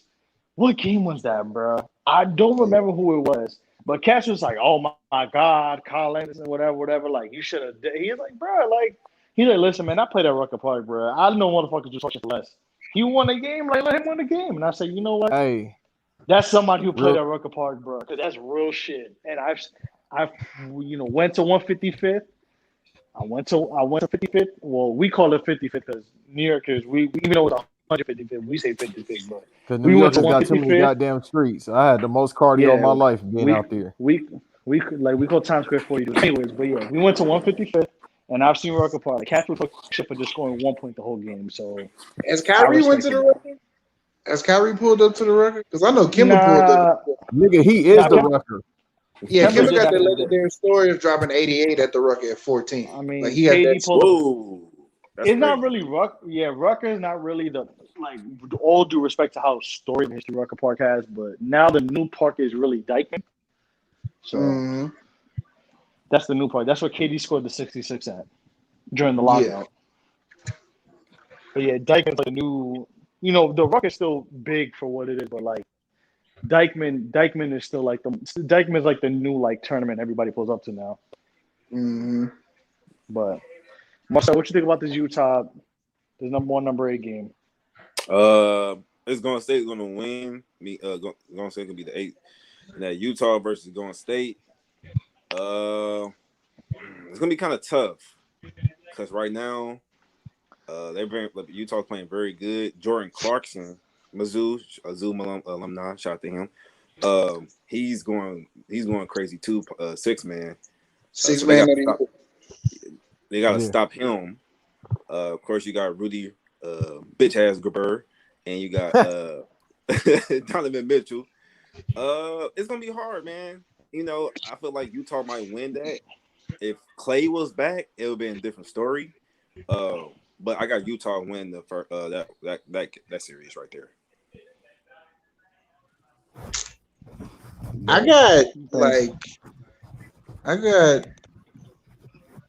Oh, go ahead, Banks. No, y'all know I'm about to say some bullshit, so y'all go ahead and talk. It's like because like Golden State's the last month, they've been playing really good defense. So I feel like of course they're gonna put Draymond on Rudy, which is easy for Draymond because Rudy's only gonna average like 12 and 11. So 12 and 11, so that's simple. But like if you gotta get your because you gotta guard Bogdan and Joe I Ingles. forgot about Joe. Yep. You gotta make it like Golden State's role players have to make it to where it's Steph versus Donovan Mitchell. You know, it's like to where it's like the game, like whoever it depends on, like their games depend on how like who wins. Because I mean Rudy's gonna defend as best as he can, but you gotta get your role players to defend those shooters on Utah because they move around a lot. Right. You know what I'm saying? You move around a lot because their primary scorers are Donovan and Jordan Clarkson. You know what I'm saying? Joe Ingles is a playmaker. Bogdan is a shooter. You know what I'm saying? If you guard them well, get them out of their spots, get them out of their rhythm, you can limit. You know, you can make these games single possession. So I would say best bet if it's Golden State, I'd say this series can go 7 either way, and it could be either way. If it's Memphis, I'm not watching it. I don't care. I don't care. Let Ja Morant dunks on Rudy Gobert and averages 30, 35, and 10 in the series. But you know what's got to show up? Andrew Wiggins got to show up also too. That can be a very big a factor of that Golden State team can win it. Yeah, you need to get that trade value up.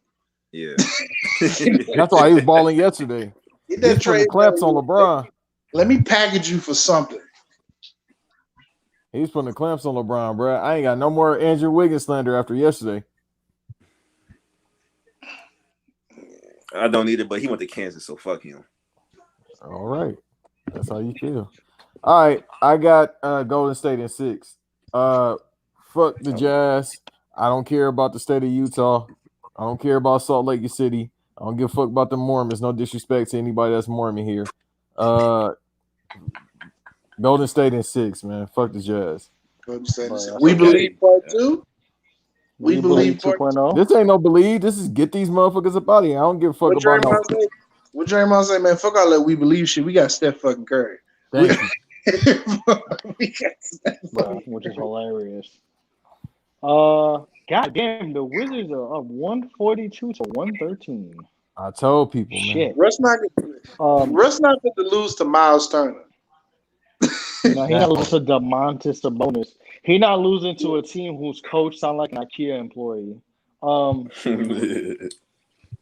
Anyways, what we talking about? Wizards, yeah. You see this got me fucked up. Utah Warriors. All right, the Warriors are not playing game because they're gonna play what they did at the last game, which is we're gonna let Josh shoot and with it. They played very pick-up basketball the last 3 minutes of the game, which is we'll live with that shot. And they let Josh shoot, and Ja will learn eventually, but Warriors Jazz. I don't want to say this. I want to pick the Warriors, but I like JTA a lot. He's kind of like a pseudo Draymond. He's light-skinned Draymond, sort of, which what I love about him. And he has an awesome story, and he's from Oakland, which is awesome too. So shout out to JTA. I like Jordan Poole a lot, bro. I think Juan Toscano Anderson, yes sir.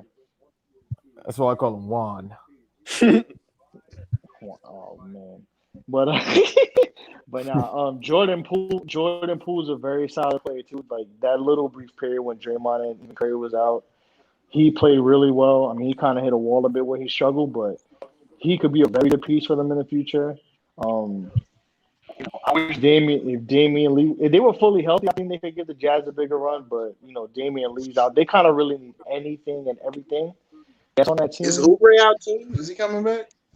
Oubre, I think he's done. Yeah, he hurt his wrist. Oubre consistently could be a big piece for them. Like, the thing with this Warriors team, and I've said it all year, is people after Game 4. I said this last episode. After Game 4, they were writing off Stephen Curry, and I said, bro, you cannot write Stephen Curry out, bro. Like, he's a generational player that changed the game. You cannot write that man out. Like, considering how 3-point shooters are, who they can have long careers, like, he could be a spot-up shooter and play another 6-7 years if he wanted to. Telling you. God forbid his ankles just say, fuck you and give out. But to move along with it, like,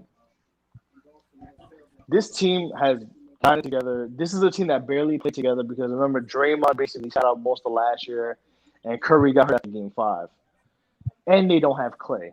If they have Klay Thompson, no funny shit, they could be a 4-6 seed if they wanted to. Oh, for sure. And people were saying, "Oh, we're gonna, Klay, like Steph ain't gonna be the same with Klay out, this out, that." And I was like, I can never count. First of all, you can never count people who have won rings out. You can never count on guys who have the heart of champions. And you can not count on a guy like Stephen Curry who changed the game of basketball, bro. I don't give a fuck where it is. I don't give a fuck if it's in the Chase Center or if it's in fucking Ladder Park in Charlotte, bro. You cannot count Stephen Curry out. I don't care if he's playing in a high school gym or in an NBA arena. So I say that to say this. This team is really good, and with Klay, they could fuck around and be a 4-6 seed if they could. And I love this team, and I think they're doing a really good job with like kind of a soft rebuild where Curry and Draymond are getting phased out, and Klay will fade out due to age and injuries and such, and they retire. And then you'll have James Wiseman is hurt. James Wiseman hasn't played. Oh, I forgot about James Wiseman next year. Kelly Oubre next year. Another year under his belt with this offense. You have, Jordan Poole, like I said, who's a young guy who could be a very good 6 or 7 man, and maybe eventually a starter if he gets everything right. But the way he's been playing, he could be a hell of a bench guy. You got JTA who would kind of fill the Draymond role when Draymond is done. You got Mulder who could shoot. You got Damian Lee. You got even Kevon Looney. Even though Kevon Looney's not the best, but he's a serviceable big man for this team, and could set screens for Curry and Clay and for everybody. So this is a good team down the line, and I think this year help them making the playoffs is going to help their rebuild, especially with them getting Minnesota's pick. If they do, with all that being said, I'm going to pick the Jazz at 6, but it's not going to be an easy 6 for Golden. It's not going to be an easy 6 for Utah. I think Golden State gets one where they smoke them by 30, but overall, I think Utah's going to do it at 6, but it's not going to be easy for them.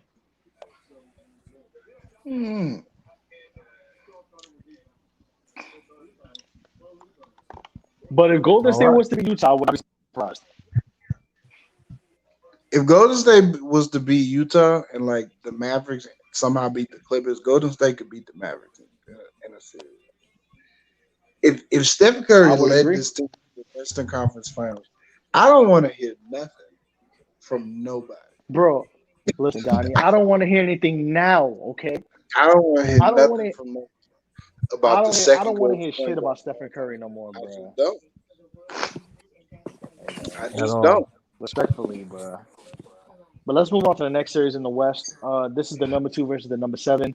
The number 2 Phoenix Suns versus the defending champion, the number 7 Los Angeles Lakers. I'm gonna start with this, bro. Banks, I think you know this story. Donny and Marcel, I don't know if I ever told y'all the story. Have I ever told y'all the magnetic ring story with LeBron James? No. Okay. So one night on Clubhouse, right? I always tell them how people just don't fucking watch sports. This dude said the reason why LeBron James is shooting so well this year is because the rims are magnetic. I remember this. You remember this? Okay, so you've been listening to Show Your Work. We talked about this, and I tweeted about it for like 2 weeks straight. So last night when LeBron James hit that shot, talking about my eye got hurt, and he said all I could see was 3 rims. I said, bruh, what if the middle rim was magnetic? Somebody tweeted, and I'm going to pull the tweet up. I think I have the tweet still. I'm going to pull it up right now. Give me 1 second. I have the tweet. Hold on. Oh, no, this is the one about – oh, no. Hold on. Speaking of Kwame Brown, I just pulled this tweet up, and I want to laugh about this before we even go into it. There's a picture of that Steven Jackson pulled up with him in the Muslim in the cloth with Zach Randolph and Matt Barnes. Somebody said that Matt Barnes and Steven Jackson called them GDs, aka Zach Randolph, to deal with a sharecropper. Hey man, look, you want to talk about a fight to the death? Zebo and Kwame Brown? That's a barn burner. Call the GDs, bro. That's a barn burner. I got 50 on Zebo. Animal. All right, I'm going. Marcel, I see what you did there with 50 on Zebo. That man no big meat. I'm not betting against. Right. Who the hell? There's actually several videos like this. Bro, this motherfucker look like Uncle Luke with. Hey, what's I'm about the to nigga say from Black Dynamite. That's hilarious. What's the nigga? Hold on, I'm gonna pull this. Oh, somebody said, right? Hold on, I got you. Somebody said, and I quote: "Steph know he worked hard at shooting just for them to turn the rim magnets on for LeBron at the end." That's crazy. Never trust a nigga with 2 first names. Never. You said never trust the what? Never trust a nigga with 2 first names. Never. They can't be trusted. Paul George. Yo, that's crazy. Banks really pulling this up with the magnetic ball on the magnetic rim. It's several videos. Yes, it's not just one. People have been several videos. People have been pulling this up. So that is a running joke. Like I said, shout out to my We Are Supposed to Attack the Rim gang on Clubhouse. Follow them if you don't follow them on Clubhouse. We be talking all that shit and be hilarious too. But yeah, bro. Somebody said this at one time talking about magnetic rims. I will never forgive this. But yeah, bro. LeBron making that shot is crazy. But for him to do all the fucking dramatics was insane, bro. Like I'm not surprised LeBron James did not show up to the post game interview looking like Solid Snake in Metal Gear Solid 3 with the eye patch and everything, bro. With the eye patch. This motherfucker think he's Solid Snake. He said he was seeing 3 rims, right? Yeah. Nah, when he got hit, he thought he saw Yes Jules. That's crazy. Yo, seeing Yes Jules rim is crazy. You, beg your pardon?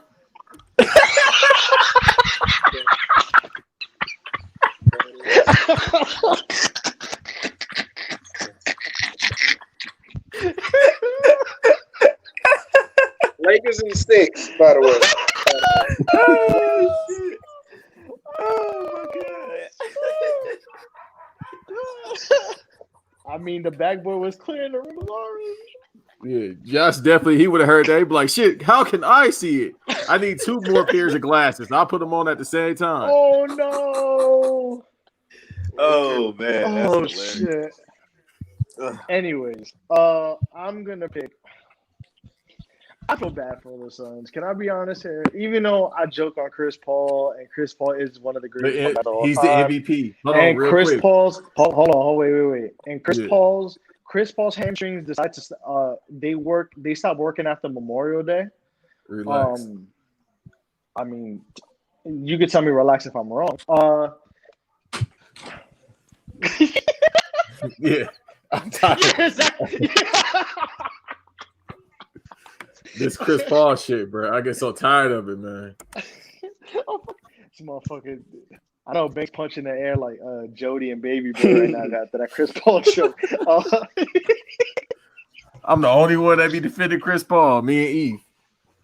Chris Paul Cole, but he deserved the Joseph Thompson beat for acting the way he do. But anyways, What he be doing?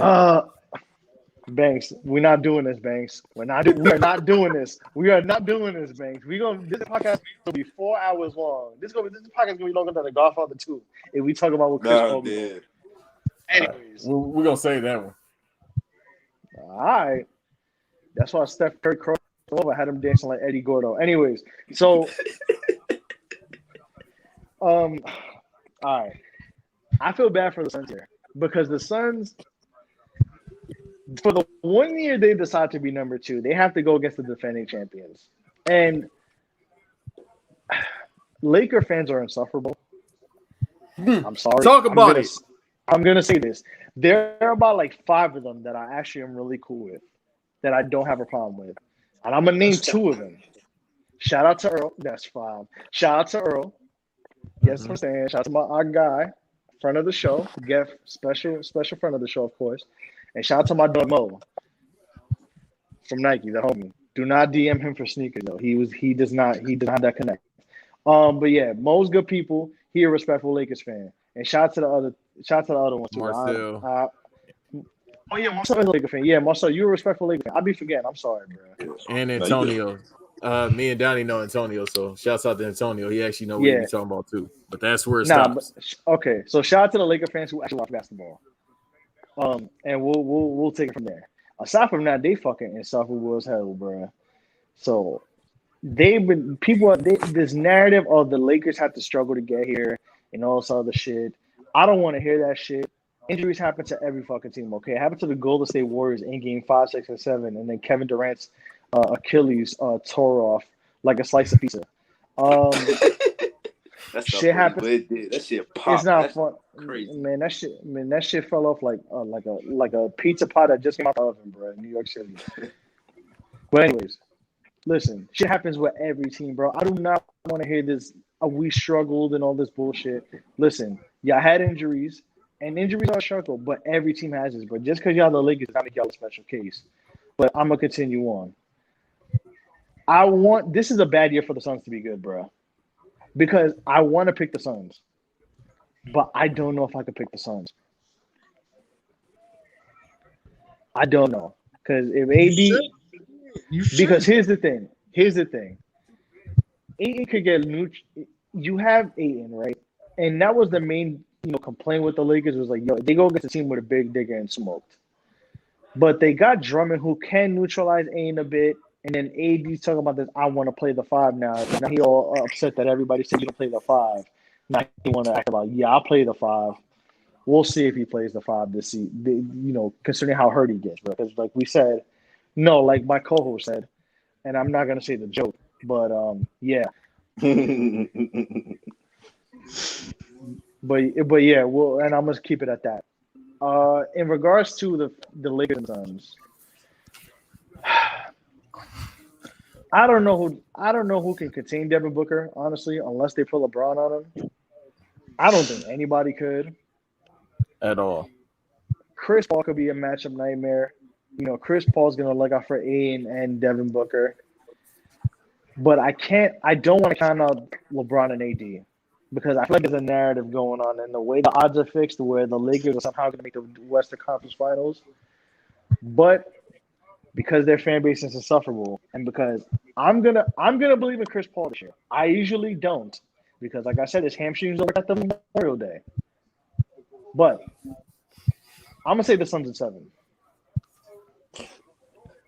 Jesus. All right.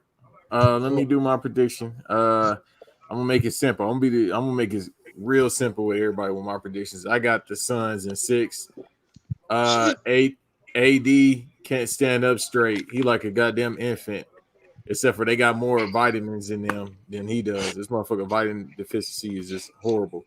So he can't stand up straight. Andre Drummond want to be a Jamaican man. He want to have 20 families and trick on white women, but that's besides the point. Yeah, I got the Suns in 6. All right. So I will tell you this: I am very afraid of this matchup right now of the Phoenix Suns. They're very hot right now. Pause. Devin Booker. Man, I don't know who the fuck gonna hold him. I really don't know. I really, really don't know. Then You don't believe in KCP? Fuck. Also, him. I hate that nigga. Oh my god. Damn. I do not know. You can, bro. I don't want that nigga on my team. I do not like that nigga. Wait a minute. But he was getting shots in during the finals when Danny Green could make shots. Danny Green was out here doing his mohawk. He couldn't get no goddamn shots in. I don't like KCP. I really don't like that nigga. I do not like him. And Jay Crowder and the Suns have Jay Crowder too. So oh yeah, I hate Jay Crowder. I don't know why, but I hate Jay Crowder. But I am, like I said, I am afraid. I don't know who the fuck gonna hold Devin Booker. Then you know you got Akins and playing the 5, which is gonna be tough. And then you got CP3, of course. The CP3 effect, like I said last episode, he makes every team better. Every team he plays on, he makes them better. So that team is very hyped right now. They feel like they can probably beat the Lakers, but I feel like LeBron's not gonna let that happen. I feel like LeBron's not gonna let him do it. People are really doubting him right now because of the situation going on with the Lakers being a 7th seed, just winning a championship. But I still got the Lakers winning, and I think this is going to Game 7. It's going to be a very, very, very, very, very, very, very tough series for us. I would definitely say that. It's going to be tough. LeBron ready to go home. I appreciate the honesty, Laker fan. I'm surprised you didn't come in. Yo, Lakers in 4. Nah, man. I say we play Phoenix, bro. It's gonna be tough, bro. Because this nigga Devin Booker about to go crazy. Bro. That right, them right ankle sprains, bro. Yeah, motherfuckers. Yo, LeBron coming back in 3 weeks. I said, motherfucker, that's a high ankle sprain, bro. Well, I even heard that. I heard that LeBron was like he wasn't ready to play last game. He said he needed like a couple more weeks to be fully recovered. He was not, bro. High ankle sprains are one of those injuries that you can't rush a high ankle sprain back, bro. And this is from people I know who've dealt with it, and watching people in games who, even in professional sports, watching people try to come back a week, early, or even when they say 6 weeks and you come back at 6 weeks, like that shit is no joke. Like you feel the high ankle sprain. So, but Donnie, who you got? I said Lakers in 6 because of the simple fact that like CP3 is gonna have this team ready. Right, there's like no play will be wasted on that side of the ball. So I'm trying to, but like for me, like the Lakers, although the 7th seed, they are the number 1 defense in the league. So if it's one thing, you know what I'm saying, if it's one thing they can do is they can make all of these games one possession games. So, you know, booking CP3, you know what I'm saying, they shouldn't, you know what I'm saying, they're gonna do what they're gonna do what they're supposed to do. Chris Paul's gonna run the offense, Devin Booker's gonna score. Devin Booker's gonna score. The problem is whatever defense that Devin Booker has, is that gonna kind of like nullify? Because like there's a situation to where like Devin Booker has like 38, right? But like Taylor Horton Tucker and KCP have like 35 points combined, and that is where the problem ensues. Because it doesn't matter if Devin Booker has 30 because he's not defending no goddamn. So I think, and also, there's also a situation where Anthony Davis just completely neutralizes DeAndre. Even though he's very big, even though DeAndre Ayton is huge, right? There's not, you know what I'm saying? Like there can be a game where AD has like 27 and like 14, and Andre Drummond has like 5 points and 30. Like they're just out rebounding him, and like he can't score and shit like that. So it's like I expect the Lakers to lean on defense first before offense.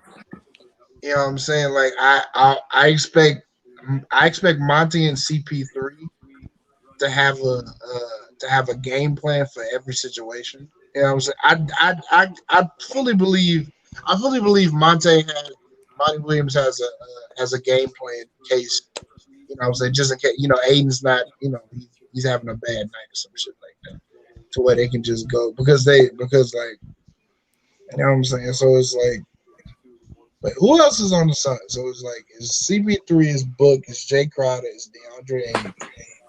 Mikal Bridges, Cameron Johnson. Oh, see, listen to those names.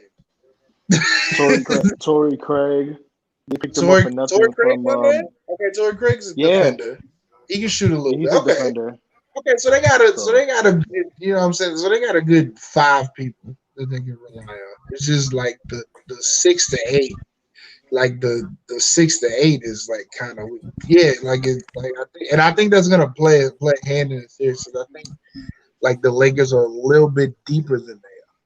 So and you know what I'm saying, like there's gonna be a game the Lakers win with like that bench really. So I got Lakers in 6, and I got Lakers in 6 because I feel like if this series goes 7, it's a toss up. Because like all LeBron needs to do is like be, you know, do the thing that he always does. Like when it's a close game or a closeout game, he just bullies his way to the basket 10 times in the first quarter, and he makes 8 of those baskets. And now he has 16 points in the first quarter of an elimination game, and like elimination game, and the only person that's not gonna phase is Chris Paul. But all the other 15, 14 members of the Suns are going to be demoralized because they're down by 12 in the first quarter. Yeah. I feel like for some reason I feel like Phoenix wins the first game. I feel like Phoenix is going to win the first game. But I got Lakers in 6. All right. Next series. Let's move on to. I'm pulling it up right now. Or basically, if you want to scroll down to 3 and 6, which I think is Denver, Portland, but correct me if I'm wrong. No, it's Denver, Portland. Yeah, Denver. Yep. All right. So number 3, Denver Nuggets versus the number 6, Portland. God damn, already? Yeah, no, I'm going off the back too. Let's get simple and sweet with this. Denver, bro. It's the same. It's the same goddamn thing every single year since Terry Stotts has been there as the coach. And it's the same thing with Portland. I hate watching them. I think I said it like 2 years ago. I hate watching them play. I love Dame, but I hate watching them playing. That fucking your turn, my turn basketball style. I hate that shit. That's the problem I had with the Celtics.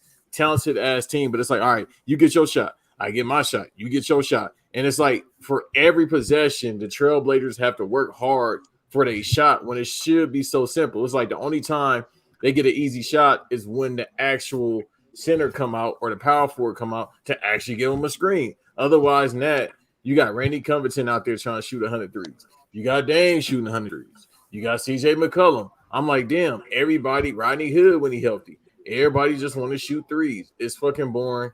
They don't have an inside presence against Jokic. And I'm going with Denver. I give them, 4. Fuck it. I was going to say 5. I'm going 4-0. Yep. They can't stop Denver, bro. Their team's too goddamn talented for them to even try to stop them. Yeah. For all that. From top to bottom, they got more. Their players are taller. They more physical than the Trailblazers. They're gonna wear out Dame. Jesus.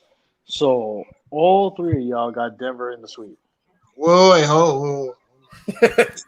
Oh, Donnie. I thought Donnie Wait. said it too, bro. Nah, Donnie, who you got?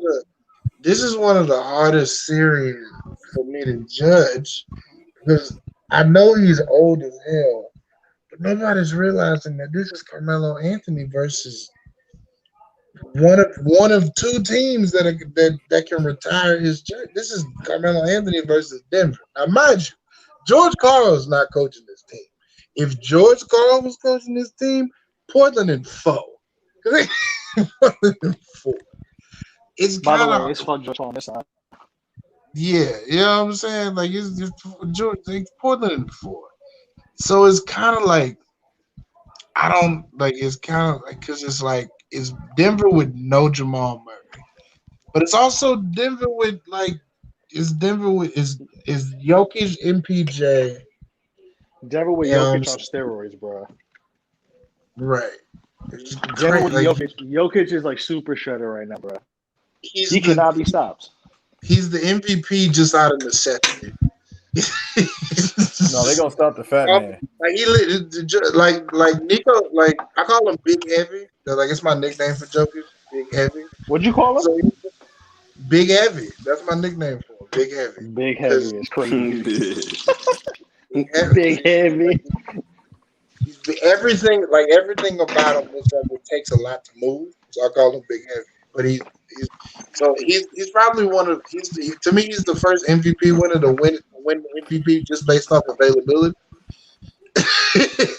He's literally he's gonna win the MVP because he was here. Oh, he was here. Yeah, give him that. He was here. So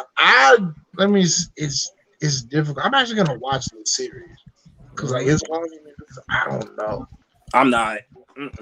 I'm not. I don't know. Nope. I don't know because remember, 2 years ago we got a classic series from these teams. Classic 7-game series. I love that series. You know what the game when Jokic played like 65 minutes. Oh yeah, then they playing. Yeah, game 7 when CJ dropped 37 on him. Yeah, 2 years ago we got a classic series from these two. So I feel like it goes 7 again. Nope. I feel like it goes 7. Nope. Fat man gonna go ahead. I'll give you a stat line real quick, and then I can move on from this prediction. Fat man about to put up 25 and 12 on Portland. And I'm sorry, and then I'm gonna get 9 assists as well. I feel like MPJ about to come out and smack shit too. I'm gonna go Denver in 7, just off the fact that like there's gonna be a game where Michael Porter Jr. like blows by Melo and he dunks on somebody, and then the next game come out and he's gonna have like 35 points.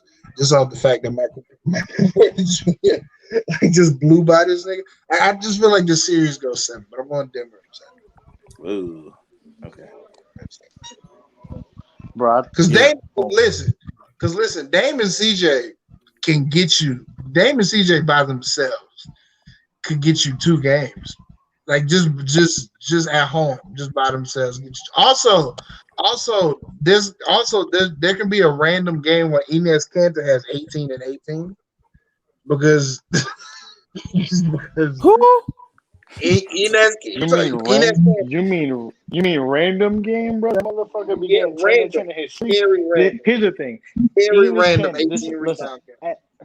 For the 60-something games I watch Enos Cannon play, this man will give you 10 and 10, but then the guy he's defending will give you 25 and 25. I know. So That's what I'm saying. yeah, That's like what I'm saying. what is that? That's The Lord give it, hilarious. Lord take it away, bro. Yeah, Danny that's Brooks gonna be put that hilarious. pussy on him. He don't know what to It's do. gonna be hilarious with like Nikola Jokic has like Enes Kanter at the top of the key, and he's just like boogieing on this nigga. It's gonna be hilarious. But yeah, I got Denver. I think it's gonna be an interesting series. I got Denver. What you got, Denver? What? In 7? 7. Oh man, I don't want to say Denver's gonna sweep them because this is a team that has gotten better since the trade deadline. I would never say a team with Carmelo Anthony swept. I wouldn't. Yeah, I can't doubt one of my goats. Speaking of, if you are Carmelo Anthony fan, please listen to the episode where we gave Carmelo Anthony all his flowers, not only as a basketball player, but as a cultural icon. That's a good episode. Moving forward, shout out to Carmelo Shiesty. You know what? I'm gonna say Denver in 6.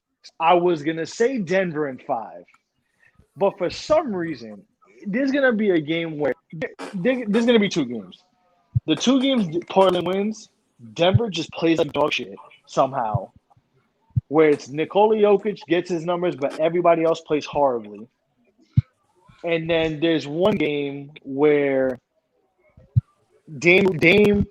either Dame or Melo hit a ridiculous shot that wins them the game. Tell you, Melo, there's gonna be a Melo game. Yeah, I promise you, there's going to be one game in this series where there's the Melo game. I feel like Carmelo, he's gonna have give his numbers like he has all year. But I think there's gonna be one game where for some fucking reason, Carmelo, and I'm not saying for some reason as if he's not a special player or not, he's not good, but there's gonna be one game where Carmelo Anthony, whoever you put on him, whether it's Aaron Gordon, whoever, it doesn't matter who is on Carmelo Anthony. Denver has Aaron Gordon. Oh my god, he's gonna give somebody. Jesus, So, they have Austin Rivers. yeah, there's gonna be one game where Carmelo Anthony just somehow just gives everybody the drugs and wins them the game. So I'm gonna pick Denver in 6, but it's not gonna be an easy 6. Denver may get 2 easy games like where they get the wins, but I don't know. I can't say they're gonna sweep Portland. Dame is one game that's gonna win for them. Dame's gonna win one game for Portland, and Melo's gonna have a game where they win. So I'm picking Denver in 6. So I also would much rather see Portland face the Lakers. I also would much rather Portland face the Lakers than Denver. But of course, Denver versus Lakers is interesting because Jokic is giving Andre Drummond drugs. He's giving Anthony Davis drugs. Whoever is guarding Nikola Jokic, he's going to give all of the drugs to. So, and that's what the Lakers. I've said it since day one. The Lakers, even when they got Marc Gasol, like they're gonna have trouble against teams with bigs. And Denver just happens to be the one. Just happens to have one of the 2 bigs in the NBA who is going to win the MVP this year. So, yeah. All right. Last but not least in the West, 4-5 seed. We got Clippers versus Dallas. I got the Clips in 6. This is gonna be a very good series right there. It's gonna go back and forth. I got the Clippers in 6 though. Yeah, I got Clippers in 6. Hopefully Paul George Coon chip don't be as tight as them braids. So because we know around the playoffs that simp chip really start activating as well. So I'm going Clippers in 6. I'm gonna say Clippers in 6 too, because I was thinking that like JJ Redick might play a factor in this series. He might because even though like he hasn't been used on Dallas a lot, but I feel he could play a factor in this series, going to 7 games or some shit like that. But nah, it's really just It's really just Luka and like Tim Hardaway Jr. And so so if the Clippers like if the Clippers not fucking around, like they could beat Luka and Tim Hardaway Jr. So it's like, yeah, Luka's gonna get his numbers. He's gonna you know what I'm saying, he hit that crazy shot last year. You know what I'm saying? But like Luka's gonna get his numbers. Yeah, Clips in 6.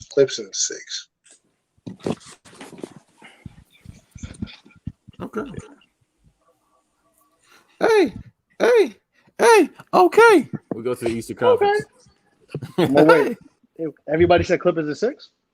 Yeah, that's crazy that we actually agreed on that one. You know what? I'm gonna be disrespectful and say Clippers at 5 because I want to think the Dallas Mavericks for the Kristaps Porzingis trade. And yeah, okay. Next trade, next one versus 8 East Conference. We'll keep this brief. Hey, that's not Luka's fault. It's not Luka's fault. Don't blame Luka for that. He played for the Dallas Mavericks. That's not my problem. That's not my problem. That's way harder right there. You know what's crazy? It's funny that Mark Cuban said I made the mistake by trading Steve Nash to the Suns. I won't make that mistake with Luka and Porzingis. And Luka and Porzingis don't even like each other. So trade Porzingis, nigga.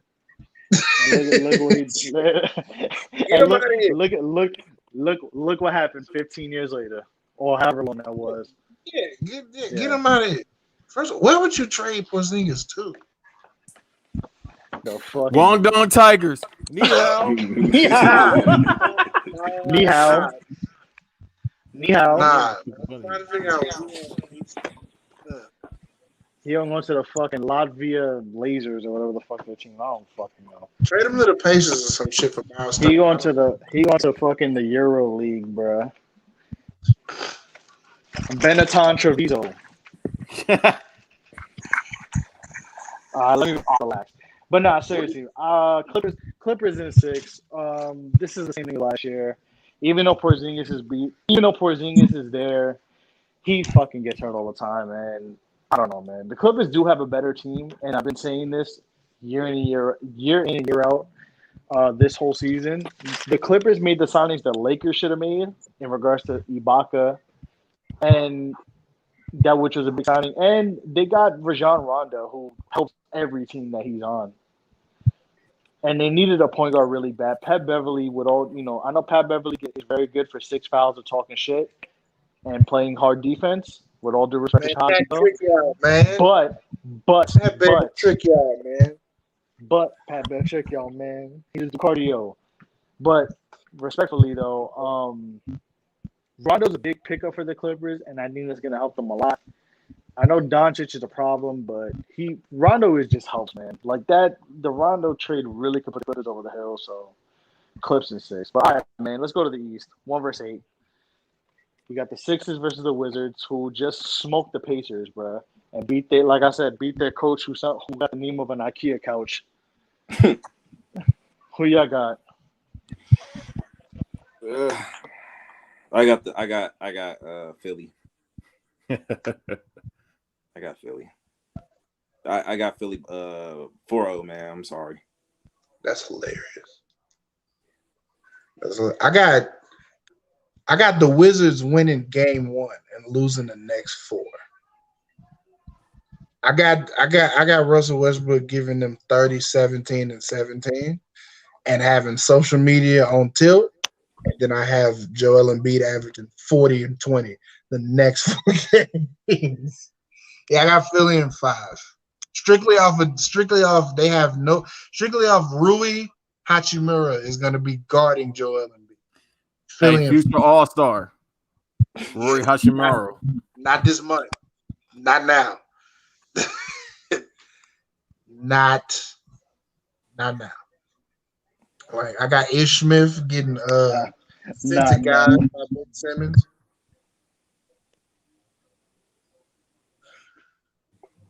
Yeah, Philly in 5. Smith guarding Ben Simmons is hilarious. Getting sent to guy by Ben Simmons. I got Ben Simmons hitting 2 3-pointers in this series. That's The only 2 he's gonna hit for the rest of the postseason, but he's hitting 2 in this series. That's hilarious. That's wild. wild. That's wild. Wow, that quick. he hitting 2 threes? That was crazy. Wait, what? Wow, yeah, he hitting 2 threes. He's gonna hit 2 threes in this series, and he's never gonna pull up for one after the rest of the postseason. That's hilarious. Y'all done? Y'all happy now? No, I ain't done. Let me say it. Let me say this. I hope you listening, bro. I just told you what's gonna happen. I'm telling y'all, Washington is 6. No, don't do that. No. I'm gonna do it. Washington is 6. Oh. No, Washington is 6. Absolutely. I hope you listening, my guy. They have look. They like Ben Simmons is gonna guard one of those guards. He's either gonna guard Russell Bill, and they have Seth Curry who can like switch. They have Seth Curry who can not match Bradley Beal in score, but he's a shooter. So like it's not like they had like when they had Josh Richardson. Now they have a shooter to offset this. They also have J. Cole. You know what I'm saying? I got J. Cole over there. They got J. You know what I'm Cole. saying? It's crazy. It's crazy that he's playing for Philly and the Patriots in Africa. How you I was about to say, bro. How you play for Philly and Africa at the same time? That's wild. That's what I'm saying. That's what I'm saying. When they made that announcement last week, I was like, nigga, you've been playing basketball since 2011. What are you talking about? My dog. Yeah. They got 2012 J. Cole on the team, averaging also another all-time finesse. Tobias Harris. They got 2014 Forest Hill Drive. J. Cole played for Philadelphia 76ers that offseason. J. Cole played for the Wanda Patriots. That's crazy. Yeah. Then you know what I'm saying? Like Point Cook is middle school J. Cole. Point Cook, middle school J. Cole. This nigga talking about J. Cole like he a Pokemon. All these evolutions. Point Cook, aka St. John's J. Cole. You know what I'm saying? Bel Air Academy, J. Cole. Goddamn, every light skinned nigga with hair. Bel Air favorite high school J. Cole is crazy, bro. I know when the Lakers and Pistons play, Dennis Smith come up to Quinco like, do I know you? All right, let me relax. Okay, moving on. I'm going to give a very brief analysis of the series. The Philadelphia 76ers and the Gentlemen's Super 5. You know what? Donnie, you said it right. They're going to start the first game and get swept the next 4? Yeah, I got strictly off of Russ not liking Embiid. I got the Wizards winning the game. Oh, yeah. That's what you said? Oh, yeah, I'm agree with that. Yeah, I'm agree with that. Because the Wizards are the same way the Wizards can drop 142 is the same way the Washington Wizards can drop 72. Mm-hmm. So there's that. But I will say this because I have been saying this and people have been telling me and citing like, yo, you were right, Nelson. Because I'll be right sometimes. But when I'm wrong, I'll be human and I admit when I'm wrong. The Washington Wizards this year are the 2020 Miami Marlins, bro. They were getting ravaged by COVID, bro. No, everybody got hurt from Westbrook to Beal to Hachimura to Denny Avila's out for the year. Everybody got hurt. Thomas O'Brien's out. And then COVID came. Then they didn't practice for like 3 weeks and only played like 2 games in those 3 weeks. And I said, watch, in the second half, the Wizards, if they're healthy, are going to make the play. They come fuck around and make the playoffs, bro. Because they had like 25 games to make up, and they were healthy. And which weirdly enough happened. They finished the season 34-38. Or whatever their record was. 33-38, 34-38. And at one point of this season, they were 17-32. So that shows you with this team being healthy and God forbid COVID didn't end, they could have had a better seeding. You know, they tried to take advantage of teams that were just reeling like the Hornets. The Hornets have been sliding since LaMelo got hurt. The Patriots have been arguing with their coach who's a general manager at IKEA all season. So they were bound to fail. So the Wizards getting here, the circumstances and the shit they had to deal with to get here is remarkable, and I'm happy for them. But it stops here. They're losing in 5 to the Sixers. Next series, Okay, we got the then. Brooklyn Nets versus the Boston Celtics. I'm gonna start with this. Brooklyn Nets in 5. I don't care. I don't give a shit. I don't want to hear this Jason Tatum sob story. Kemba No, hold Walker, on. you're from the BX. I love you as a New Yorker, but no. Marcus Smart, no. It's not happening, bro. People were really sitting here trying to shoot the Celtics bail, talking about, yo, they going to give the Brooklyn Nets problems. Who is going to give the Brooklyn Nets problems on that Boston Celtics team? That was Donnie. Kyrie Irving, Kemba Walker are about to have both Boston TD Garden and Barclays Center looking like the EBC at the Rucker. James Harden, who is guarding James Harden? Marcus Smart is gonna get more acne on his face and get 6 fouls in 25 minutes from fouling out guarding James Harden, bro. Trust me, as a He gonna 30-year-old beat you man like who he beat almost that has white acne, man bro. in Oklahoma. Listen, bro, Marcus Smart is gonna want to throw punches on James Harden like he did that white man when he was at Oklahoma State, bro. Marcus Smart is getting suspended by game 2, so that's not happening. Kevin Durant versus Jason Tatum is the most fun part of this matchup because, yes, Jason Tatum is a fucking problem, but Kevin Durant is a top 5 matchup nightmare in NBA history. So I don't hate that shit, and I love Jason Tatum. All respect to him. You know what I'm saying? You know, St. Louis country grammar, all that other hot shit. But nah, it's not happening, bro. KD is the matchup win over Jason Tatum. The Celtics don't have a fucking big, so even if they make go deep in the Eastern Conference playoffs, Time Lord is not stopping anybody. The only Lord that he's a time of is gonna be on the bench because he's gonna be in foul trouble quick. Nah, bro, Brooklyn in 5, and I'm being nice. Go ahead, Donnie. Listen. I need.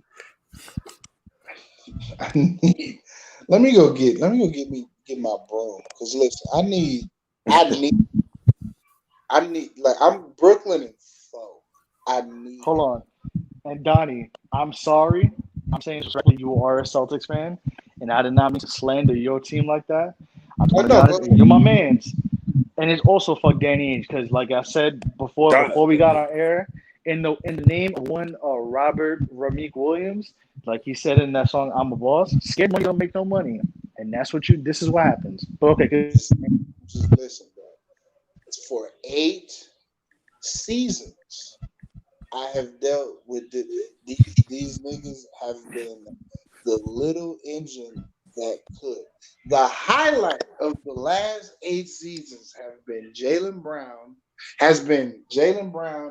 Jason Tatum, and Isaiah Thomas's 53-point game after his sister passed away.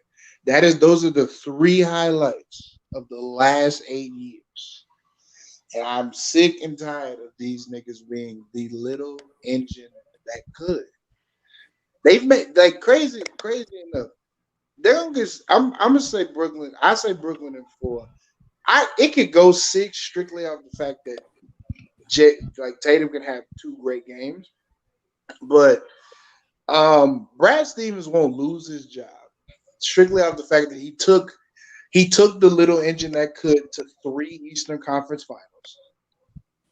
One Eastern Conference Finals which they almost made the finals if them niggas didn't nut up in the last 2 minutes. But like I got Jason Tatum out there fighting for his life. You know what I'm saying? There's gonna be a game where Jason Tatum has like 39 going into the 4th, and Kemba has like 7 because he has to guard Kyrie and James Harden.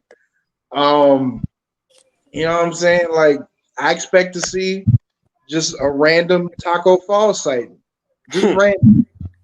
Just throw a 7'5" ass out there. You know what I'm saying? Because Tristan Thompson, he's 6'8". He's 6'8". He can't. Zesty Thompson. Yeah, you know what I'm saying? Like Khloe Kardashian baby daddy gonna be out there just bullshit. Just Yanaman. That's what I call him. Just bullshit. My name is Tristan Thomas.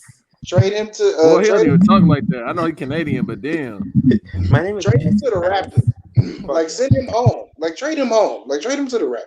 Like Bro, you want him to cheat even more? I mean, even though it's a white woman, it's not technically cheating. Let him go to Toronto. He goes to Toronto. Let him go home. Let him finish his career as a Raptor. Bro, you want him to even have more kids? I got Jason Tatum. I got the offense running through Jason Tatum.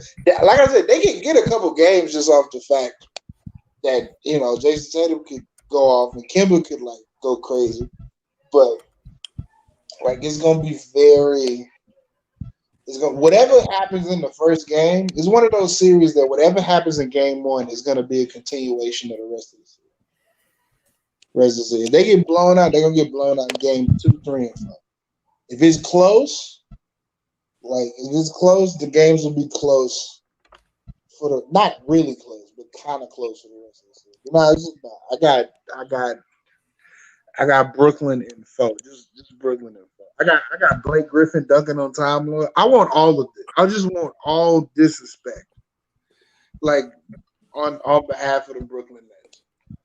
I want them to be like I want. You remember and I know this is painful, Nelson. You remember that game where like the Cavs were beating the Heat and LeBron was playing flip cup like on the sideline? Where the Cavs was beating the Knicks and LeBron was playing like flip cup on the sideline with J.R. Smith. That's what I want to see on the sideline, like when the Nets are up 30 in the closeout game. I want to see you know what I'm saying. I want to see James Harden and KD woo walking like on the sideline while like Mike James is like running pick and rolls in the final 2 minutes of the season. I want that. That's what I want. I don't want no games. I don't want KD sweating. I don't want James sweating. I don't want Kyrie working. I want this to be very easy work because if it's very easy work, that means some changes are good. I need because everybody except Jason Tatum and Jaylen Brown makes sense. So Donnie, what you mean to tell me is you want the Celtics to point shave? No, I want them to try hard, but I just want them to get their ass hard. No, that's what I want. I want Kyrie to be laughing. You know what I'm saying? I want the Nets to go up by 28 at halftime, and I want Kyrie to just untuck his jersey and never come back in the game. I just want him to sit and just make jokes, just be a comedian. I just want all of that. I just want all the disrespect because this team ain't going nowhere. This team ain't going. I said last year, I talked to the basketball guys. I told them, I said, I need Miami to beat the Celtics because you're not, because I don't deserve to have LeBron in a Lakers uniform beat my team for a championship. I don't deserve that. I don't deserve that. So I thank the basketball guys for letting the Heat be on the receiving end of that bubble championship. But yeah, Brooklyn and 4 in a clean sweep, a good sweep, and a spotless sweep. Ain't no stains gonna be on the floor with this sweep. That's what I need. I got Brooklyn in 5. That is insane. I think Boston will get one game in, but after that, it's just a massacre. After that, so yeah, I don't know who the fuck gonna stop KD. I don't know who's gonna stop James Harden. Nobody. Kyrie.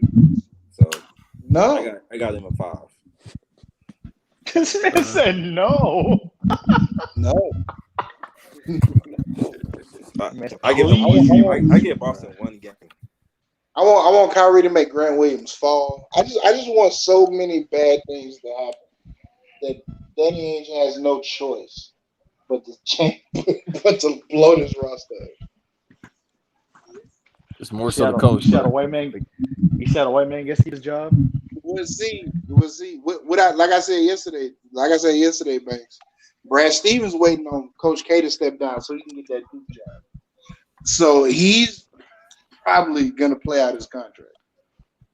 Yeah. And they said he's not on the hot seat. But yeah, he's not. Yeah. I got Nets in 5. But people are really thinking it's gonna be a series, bro. And I'm sorry. I got love. Not. I got love for Jason Tatum. I got love for Kemba Walker. Everybody else, I don't give two shits about. So, yeah, I'd be so mad if Brooklyn, this is serious. Why? What you Brooklyn's too doing? much, bro. Unless Brooklyn want to do cardio for 7 games, it's up to them. But all right, man. On to the next series, bro. Number 2 seed is number 3. We're doing 3 versus 6, actually. Excuse me. Yeah. Milwaukee versus Miami. This is gonna be good. Yeah, go ahead, man. Oh, Because these next two I have a series lot are to gonna be say. amazing. The last series that we're talking about, and I love how it's last series considering it's my team, but yeah, good. We'll talk about Milwaukee, Miami though. What y'all got? This is gonna be good. This is gonna be good right here. This is from last year Eastern Conference Finals. Miami just put a brick wall on fucking Giannis and he couldn't do shit. So and we got Miami. I think if everybody healthy now, everybody's good. For the most part. I mean, Jimmy Butler gonna talk about 2 days about how you doing 100 push-ups and selling this cold brew coffee, and then they'll lose in 6. But continue. Okay, we'll see what Nelson's going with. Am I wrong? This is gonna be good. I got Milwaukee though. I got Milwaukee. And man, I got Milwaukee in 6. Man, it's gonna be good. I got Milwaukee in 6.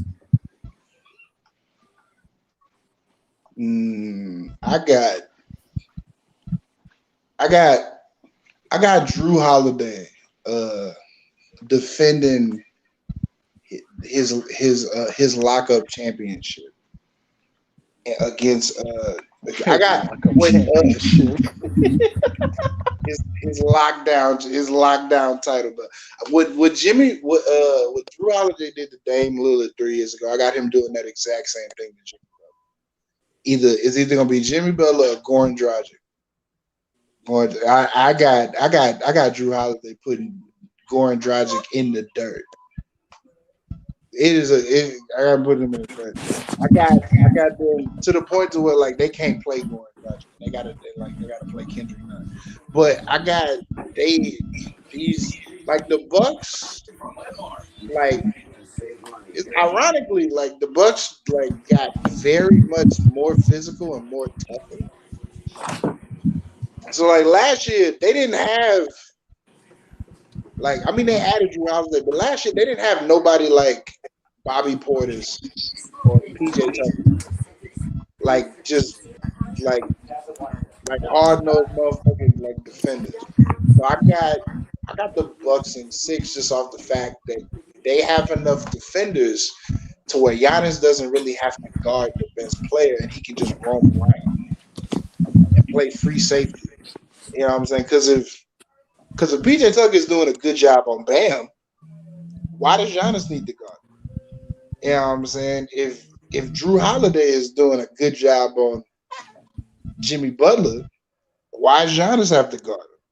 Which means that Giannis gets to guard. If that's the case, that means Giannis gets to guard Duncan Robinson and Tyler Hero and pray.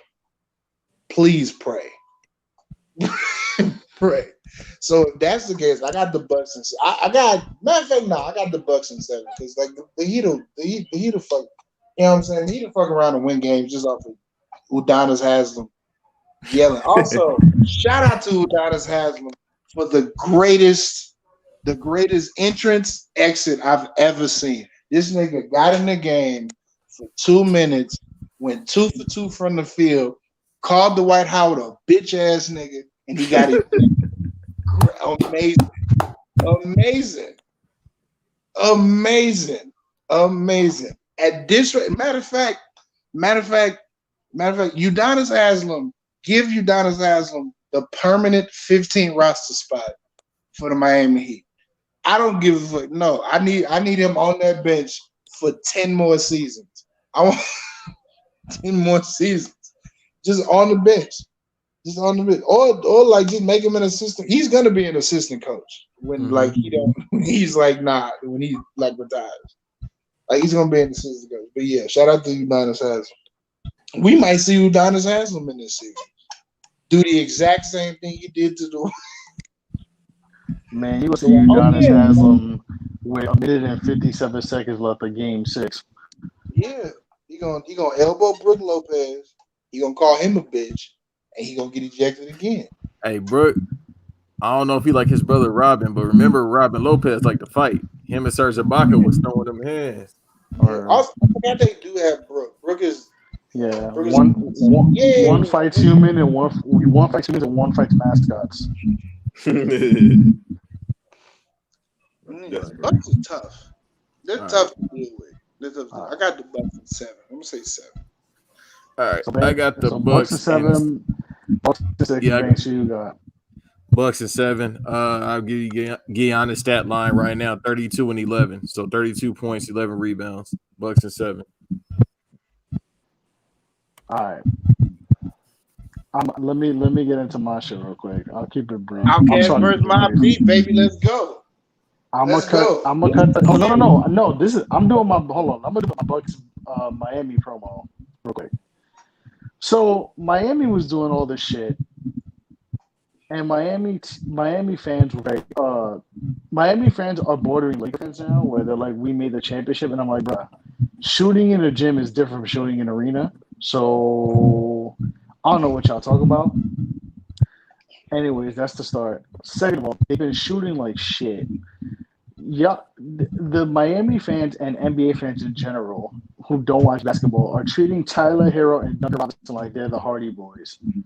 This is why you always sell high. They could have sold high and traded them away, but they didn't. And you know what? They got James Harden. Pat Riley, the Godfather, fucked up, and it is what it is. And you know what? That's not my problem anymore because he's in Miami. He's okay, so I don't care. Respectfully, this team is overrated. If we want to be generous, they are maybe 99 Knicks good. And that's maybe. They might be as good as the 99 Knicks from last year. They were just the benefactors of circumstance, and I will say this and I will die on that hill, and I don't care what Miami fans think. They could deal with your Knicks fan, but you know what? At least I speak the truth. So, first of all, the team did not shoot as well as they did last year. Bam Adebayo, yes, he's been playing well, but defensively, he's been okay, but he's not averaging triple doubles at the ease that he was beforehand. So that's out of the picture. Like I mentioned before, the Hardy Boys ain't shooting as good as they were last year. I'll just call them the Hardy Boys because they're two white boys together. But they're not shooting that good last year. Jimmy Butler's been hurt. I guess what he's been doing in his spare time, instead of doing this, he's going to cut that from. I'm telling you, you're going to get that video tomorrow where somebody tweets, "Oh my God, he was drinking cold brew and doing 80 push-ups at 3 a.m. in the Heat gym." And they're going to and they're gonna fawn over. "Oh my God, Jimmy Butler, our savior." Yeah, okay, man, bro. We're not scared of that. On the other hand, the Bucks, their record doesn't match how much better they got. If that makes sense.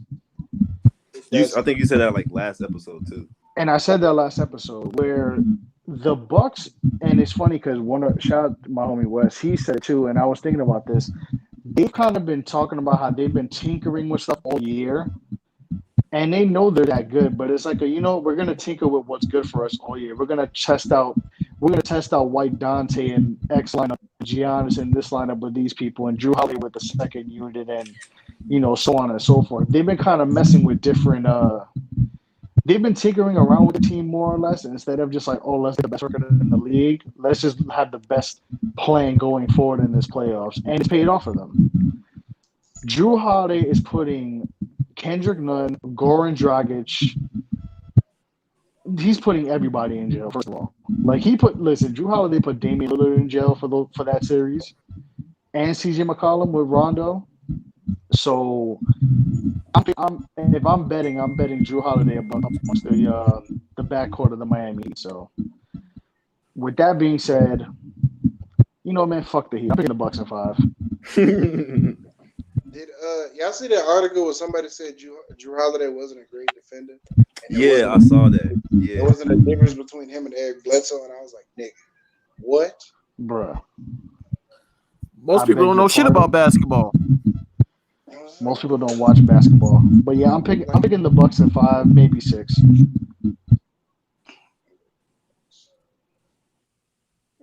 We all basically got the Bucks, so it works in that favor. Yeah, man. Miami could go enjoy the projects and Jimmy Butler could go some more cold brew in his off season. And listen to Jimmy Wayne interest music. That's hilarious. All right, man. This is the last series. This is the most interesting. Donnie? What you call this? Outkast versus Mobb Deep. It's Outkast versus Mobb Deep. This is the battle of hip hop. This is the Timeline War series right here. This is the what? Right. This is the basketball series that's going to cause the most commotion on the timeline. That's not Clippers Lakers. It's this one. This is one of those series that can cause like these two teams to forever hate each other, depending on the outcome. No matter what outcome, this could be a memorable series to the point where these teams don't even like each other. Like these fan bases don't even give a damn about each other. This is crazy. So I don't know. This is the number 4 New York Knicks versus the number 5 Atlanta Hawks. This is the best series. Donnie couldn't have said it better. This is the most intriguing series of the playoffs. I think this is going to be the best series of the whole playoffs. This is the one. This is the one. This is Ichiban number 1. This is a very intriguing series, and there are so many reasons why. But I'll let y'all get into it before I put some numbers out.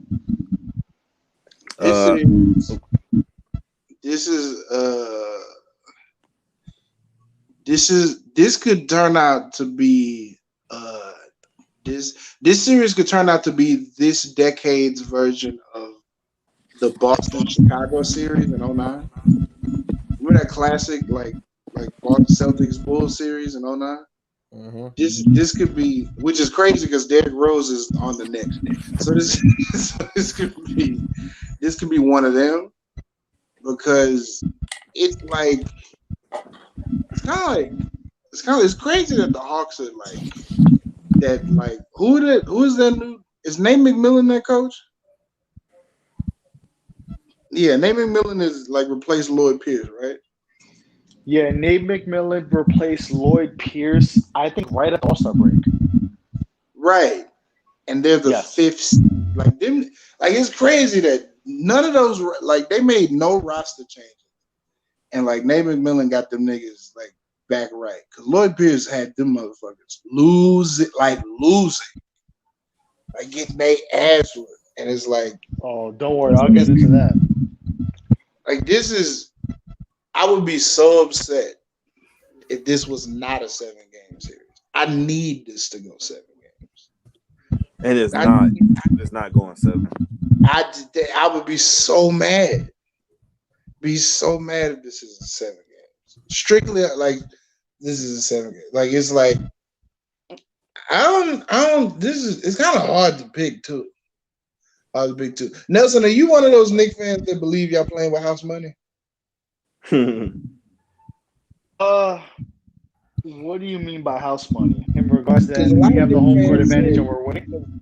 No. There's a lot of Knicks fans that believe the Knicks don't need to do nothing else. Like they've already done what they needed to. Like they've already exceeded expectations. Okay, I would say in the sense of playing with house money, in the way you said it, yes. But how do I explain this? We are playing with house money, but I want more. I do want to go into the second round. I want the second round. The Knicks are better than this team. I believe the Hawks have the best player in the series, but I believe the Knicks have the better team.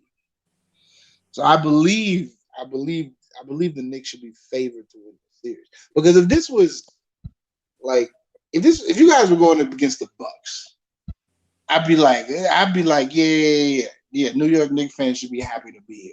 But this is y'all could actually win the series. So I'm just like it's like Russ. It's like, why not win this series? Like, why not just win it? Because because win it. You win it. You face Philly. You lose to Philly in 6. Great season. Awesome season. Great first year with Tom Thibodeau. Awesome. Awesome. So I'm gonna say Knicks in 7. Knicks in 7. Strictly off the fact that I want I'm gonna be excited for the Desus and Mero episodes during this. So yeah. They corn dogs. Yeah, New York media is gonna be crazy, no matter what happens. Yeah, New York media is gonna be crazy. Gonna be crazy. The tweets, the memes, the gifs, all of this is gonna be amazing. Amazing. But you let everybody else say it was a Brooklyn Nets town. I'm just hey.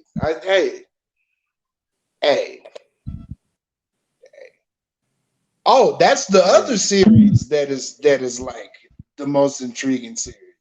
If y'all beat Atlanta, y'all somehow beat Philly, and then y'all make it to and then Brooklyn makes it to the Eastern Conference Finals. Oh, that's awesome. Damn. That's amazing. I swear to God, I'm leaving for the weekend, bro. I have weekends though. If there is a weekend game, I will find a way to go to where I'm at right now back to New York for a series. I would love Clippers, Lakers, Knicks, Nets. I would love it. I would absolutely enjoy it. I would just absolutely enjoy it. Just all time. Be an all-time great playoffs if we got there. But yeah, I got the Knicks. I got the Knicks in 7. I don't know who told Julius Randle he was David Robinson, but it's working. It's working. It's working. I don't know who told him that. I was like, I don't know who pulled him aside. I was like, hey fam, like, yo, be David Robinson. He was like, oh, okay. I was like, all right, just David Robinson now. Okay. I guess that's it. Because he just hitting game winners against the Clippers. I guess this is it. Yeah. The only baby Laker that Kobe Brown liked. The only one. That's the only one. He's the only one. He's the only one. And rightfully so. Julius Randle is the best out of all the baby Lakers, right? I think, bro. Yeah, I think Kobe Bryant's blessing Julius Randle from above. Yeah, him, D'Lo, out of him, D'Lo, and Lonzo, and Brandon Ingram. I think. Oh, he hates D'Lo. He better than D'Angelo Russell to me. But Brandon Ingram it's a toss up. This is a toss up between those two. Toss up between But I mean, if you said B.I. was the best out of the baby Lakers, I wouldn't be mad. But I think it's Ju. Yeah. Yeah. I mean, then in Atlanta, you got Clint Capella averaging 18 and 18, and nobody cares. Nobody cares. Like Clint Capella averaging. This is another thing. What happens if, just hypothetically, if Trae Young wins a playoff series before Luka does? Like what? Like that's another interesting conversation that's going to come out of both the 4-5s. Because if the Clippers beat Dallas and Atlanta beats the Knicks, like where's the how is the Trae Luka argument going to be now? It's possible. Yeah, there'll be a conversation.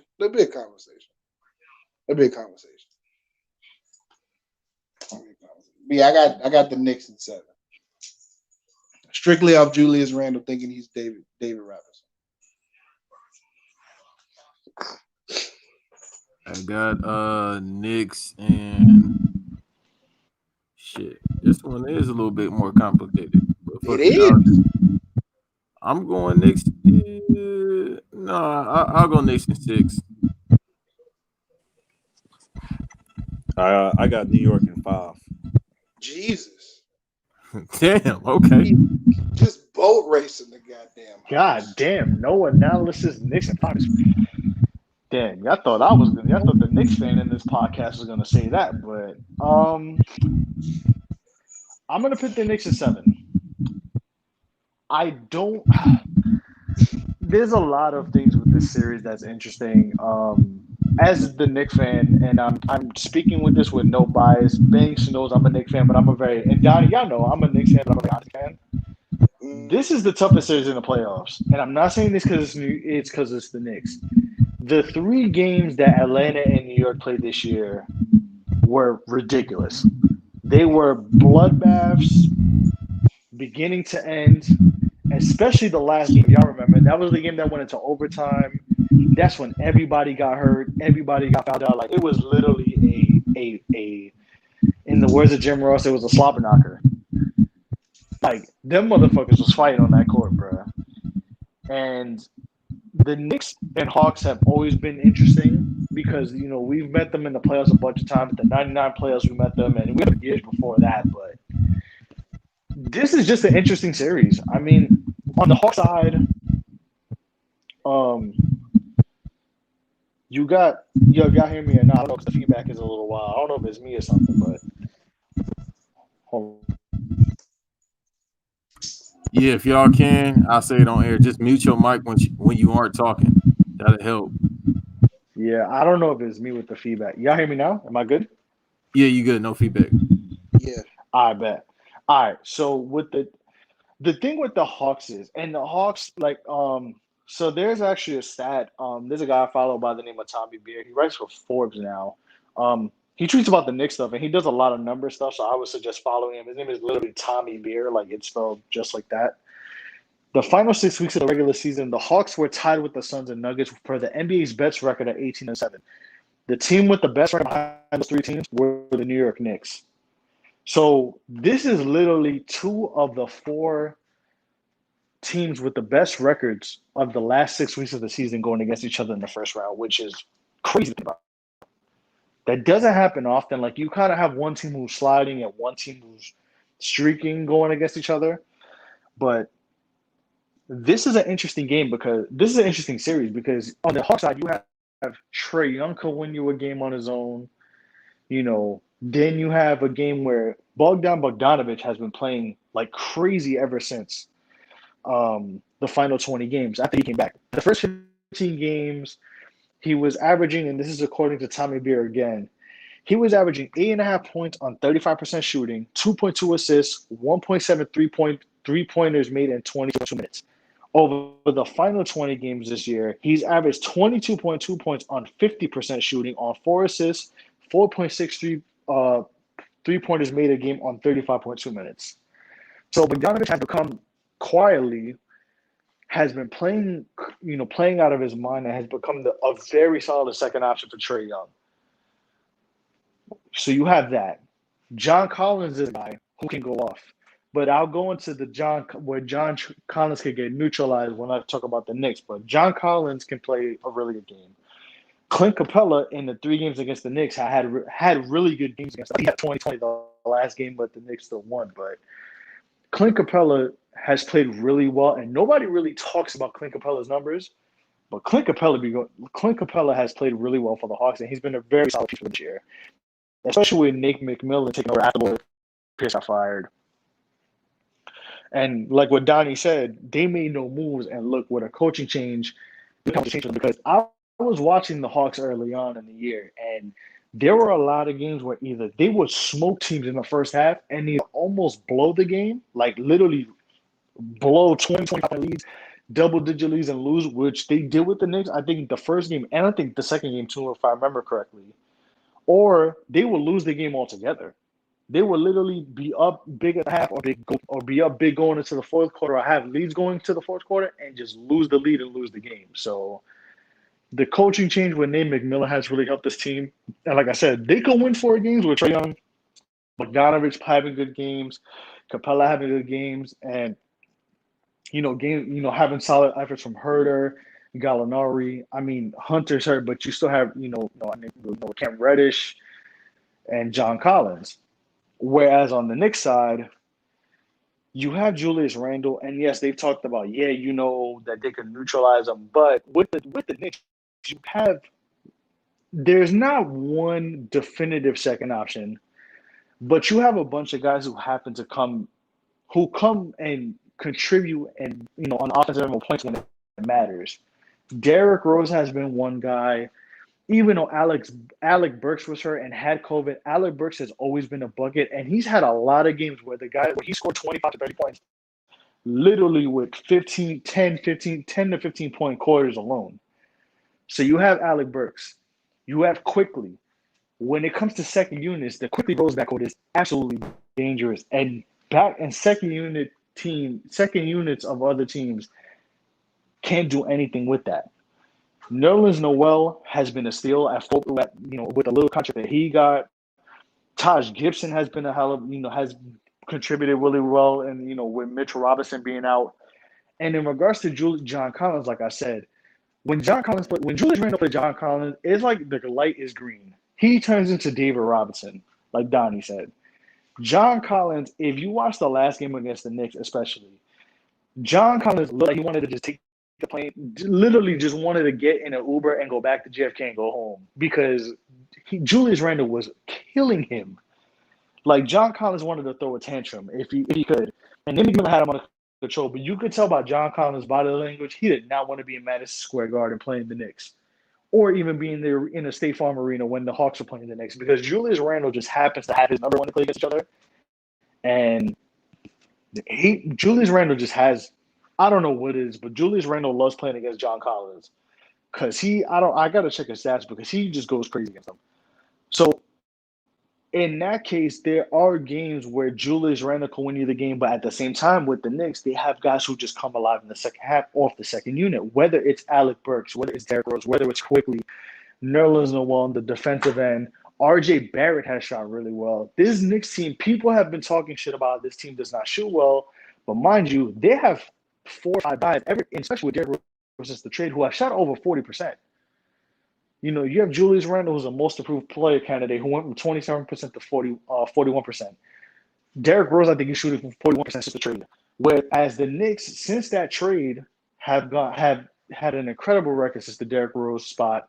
And even when he had his COVID week, they still played pretty well. And it took him a while to get his bearings back. But once he got his bearings back, the Knicks were on a roll and again, including the 9-game winning streak. So, whereas Julius Randle is the one guy who is the number one option, you kind of have a couple other guys who, if it turns into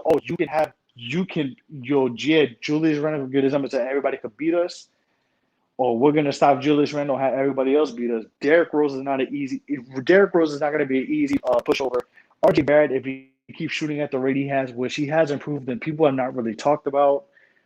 He can improve directly. He can improve as well, because granted, he shoots like shit in the first half and then turns it up in the second half. A lot of the other Knicks players do. Like I said, Alec Burks always has a 10 to 15 point quarter in him. That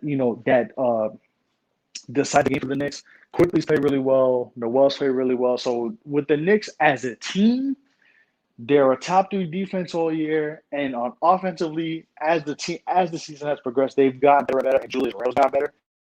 So, like Donnie said, and everybody has said with me, like, I'm playing with house money. I wanted a 500 season, and that's really what I asked for with the ceiling. And I got a number 4 seed and home court advantage for a round, which I'm grateful for. With that being said, this is the hardest season of the series. Objectively speaking, no bias. I'm picking the Knicks in 7, and we may lose against Philly in the second round, but at least we'll give them the hard 4, 6, and 7 because those games against Philly and basically against the top teams in the East, we've given them fits. We lost a couple early on in the season, but after the stretch where we were 26 to 28, we played those teams again, and we all gave them really good games. So I know I cut like a 10-minute promo on the Knicks because I love my squad, but I'm picking Knicks to 7. So let's get it. I ain't got shit else to say. I'm about to get these tacos. Y'all want to go ahead and say something else before we close out?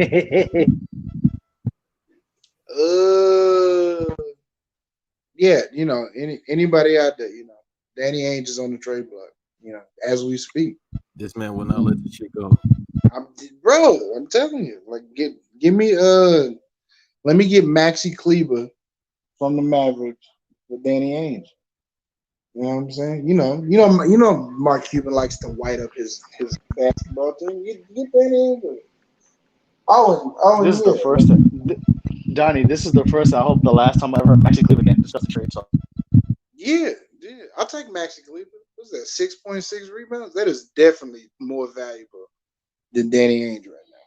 It's definitely way more. That's crazy. Definitely way more valuable.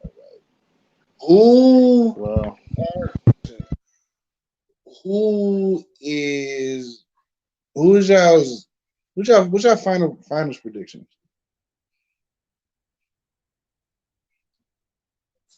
Oh shit. That's a good question. That's kind of tough.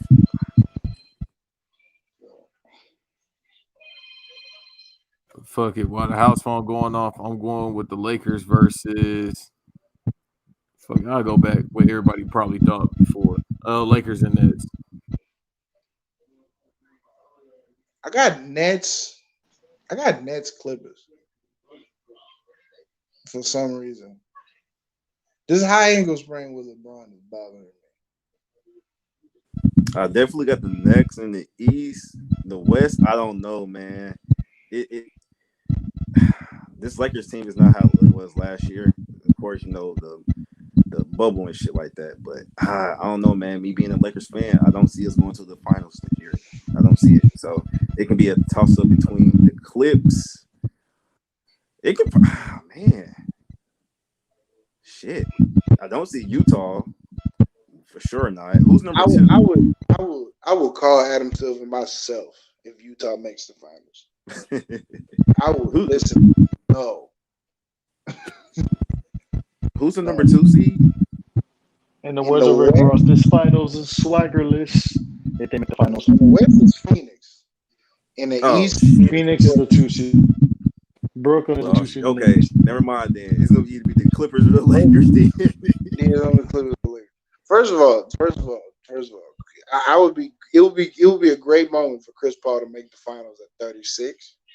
But don't nobody want to see that. Nobody want to see that. You 36. Yeah, nobody want to see that. Nobody want to see that. Legend. I gotta see how Banks want to see that shit. Banks want to see that shit. I gotta see how LeBron plays game 1 against Phoenix.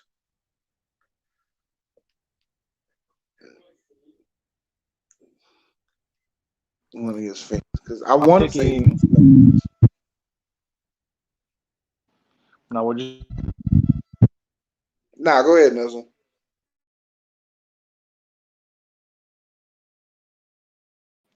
Hold on, my phone. My mic was walling. I'm gonna pick Nets because here's the thing, Brad.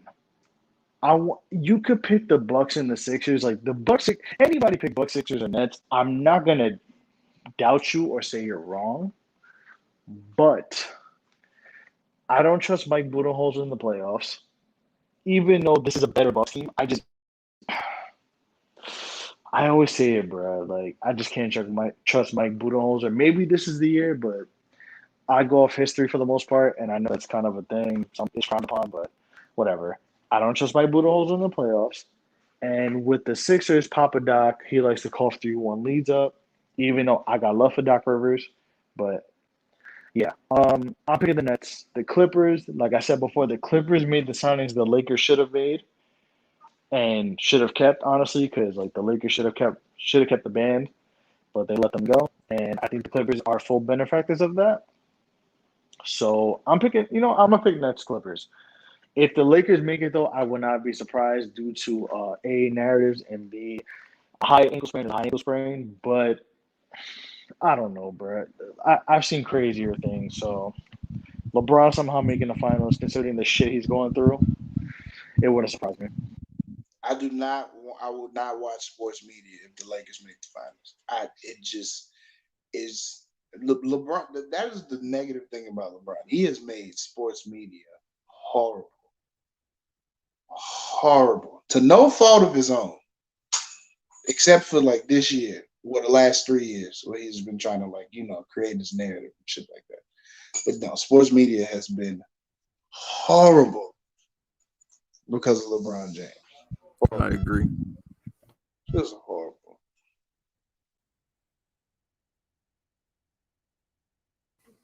All right, so everybody, we going with a LA team versus the Nets, basically. Yeah. Yeah. Look, my Eastern Conference Finals I would just love it to be Clippers, Lakers, Nets, Knicks. It's great media. Listen, Just great for basketball. Just great. if the New York Knicks, I'm gonna say this now, and I hope you listen clearly. Not only just the three of y'all, because y'all my peoples, but I'm saying to whoever's listening to this. If the New York Knicks make the conference finals for this year, I don't want to hear shit about your fucking team. I don't want to hear about the Miami Heat. I don't care about the Milwaukee Bucks. I don't care about nobody. We weren't supposed to be there. Okay? I had to watch Alexis Ved play basketball, okay? Listen, you want to I had to watch Phil Jackson trade for Andrea Bargnani. Okay? Before we cut this pod and we're done, I just want to say Knicks fans have been shitting on Scott Perry. Don't shit on Scott Perry, bro. There's an article, I'll tweet it again, where he tried to look out for Melo, and he tried to look out for Porzingis as well, both of them, and he had to trade both of them in 2 years, bro. Melo wanted to go to Houston. You know what Houston wanted to give us, bro? Houston wanted to give us Ryan Anderson in a first-round pick for Carmelo Anthony. That's hilarious. And Isaiah Thomas would have said yes to that trade. But Scott Perry said no and got the trade for OKC. And you want to know what that second-round pick from OKC was? Mitchell Robinson. Scott Perry also did the Marcus Morris trade with the Clippers for that first-round pick. And you know who that first-round pick was? Emmanuel Quickly. Mm-hmm. And Julius Randle, that conversation, which is a good article, he talked with Magic Johnson. This is like right before Magic left. And Magic kind of hinted to him, like, yo, listen, I don't think Julius Randle's going to stay here. And he was shocked, like, wait, you wouldn't want to keep Julius Randle? Like, he could be good for y'all. And they were like, yeah, I think he's leaving. And he talked to Magic, and Magic kind of gave him the foreshot, like, yeah, like, if you're going to go for him, go for him. And he gave Julius Randle that deal. So listen, I know Knicks fans and a lot of people want to, they give Worldwide West and everybody the credit, which they should. We have a reputable front office and Tom Thibodeau, who, like I said, can hold James Dolan's feet to the fire, because he can tell you, listen, I won't win, you're possibly the owner, so I don't care what you say. He has that over James, and James Dolan can do nothing but accept that.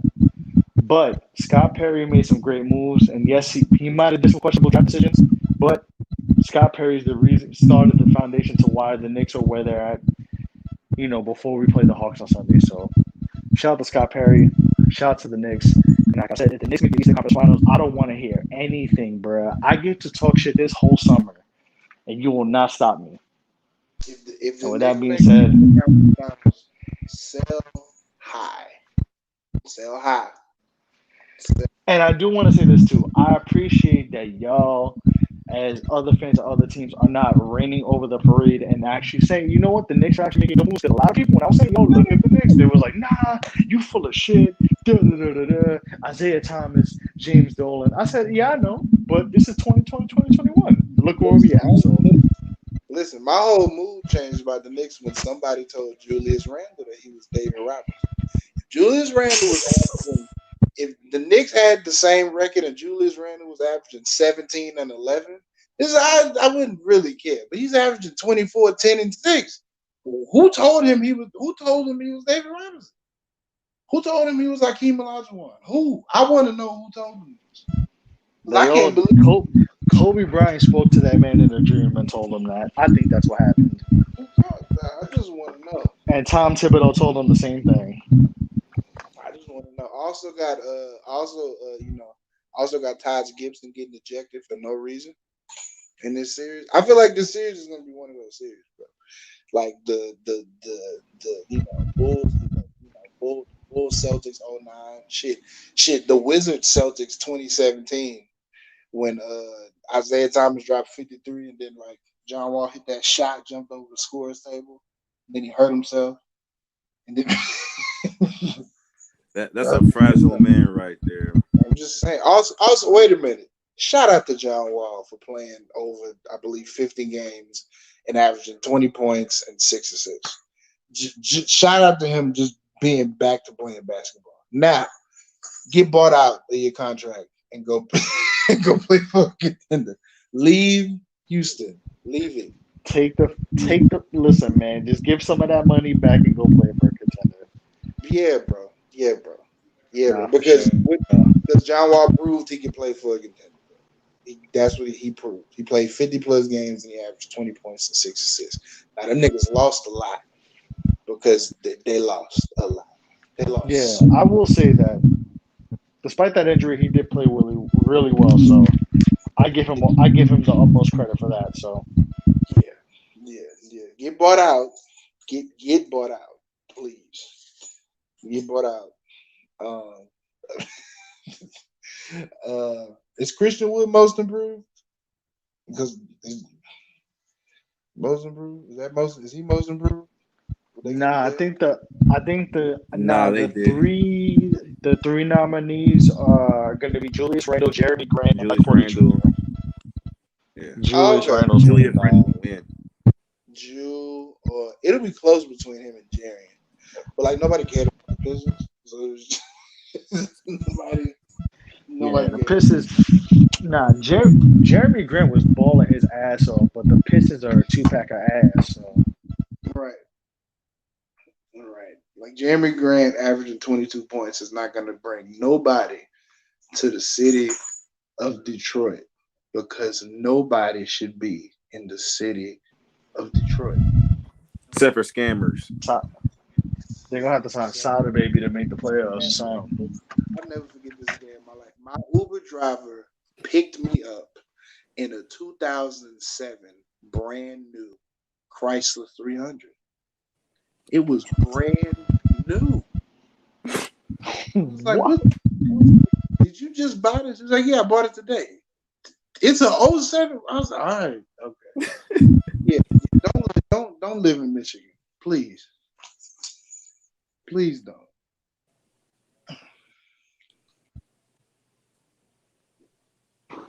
That's hilarious, though. But, Banks, you got anything else to say? Y'all got any parting words before we wrap this up? This is a long episode, but this was a great episode. So, no, definitely a great episode. Thank you all for being here. Shout out to Donnie. Shout out to Marcel.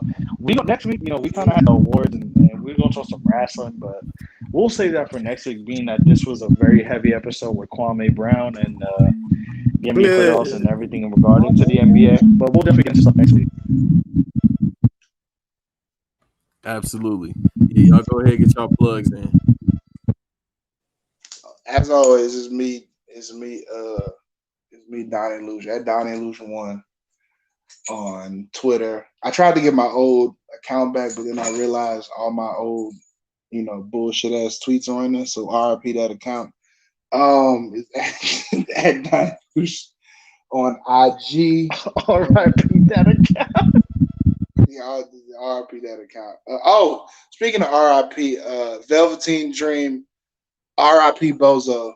Get your ass up out of here. We're gonna talk about that next week. One Alistair Black.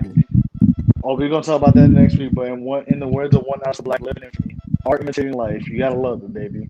My, how the mighty have fallen. Talk about potential wasted. Oh man, boot licking. But I'm sorry. Sorry, but yeah. Follow me.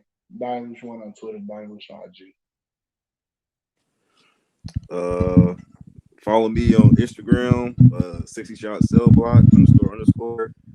On Twitter, Marcel G 1017. Also, shout out to my friend Latasha. She just graduated from college. Shout out to her. That's about it. Good job, Larry.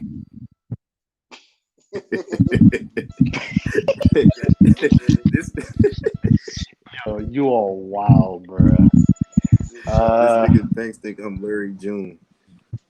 Bro, he can't call you. You said he's about to come on the pod. You said he's about to come on the pod saying, "Hi, I'm Larry June, and this is AEW."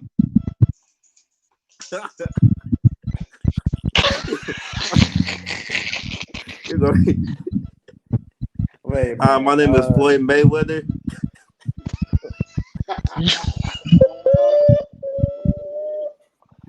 Oh, Hi. This is Radio. Hi, I'm Floyd Mayweather. DJ and Angelique, Charlamagne, Charlamagne. That part. Charlamagne.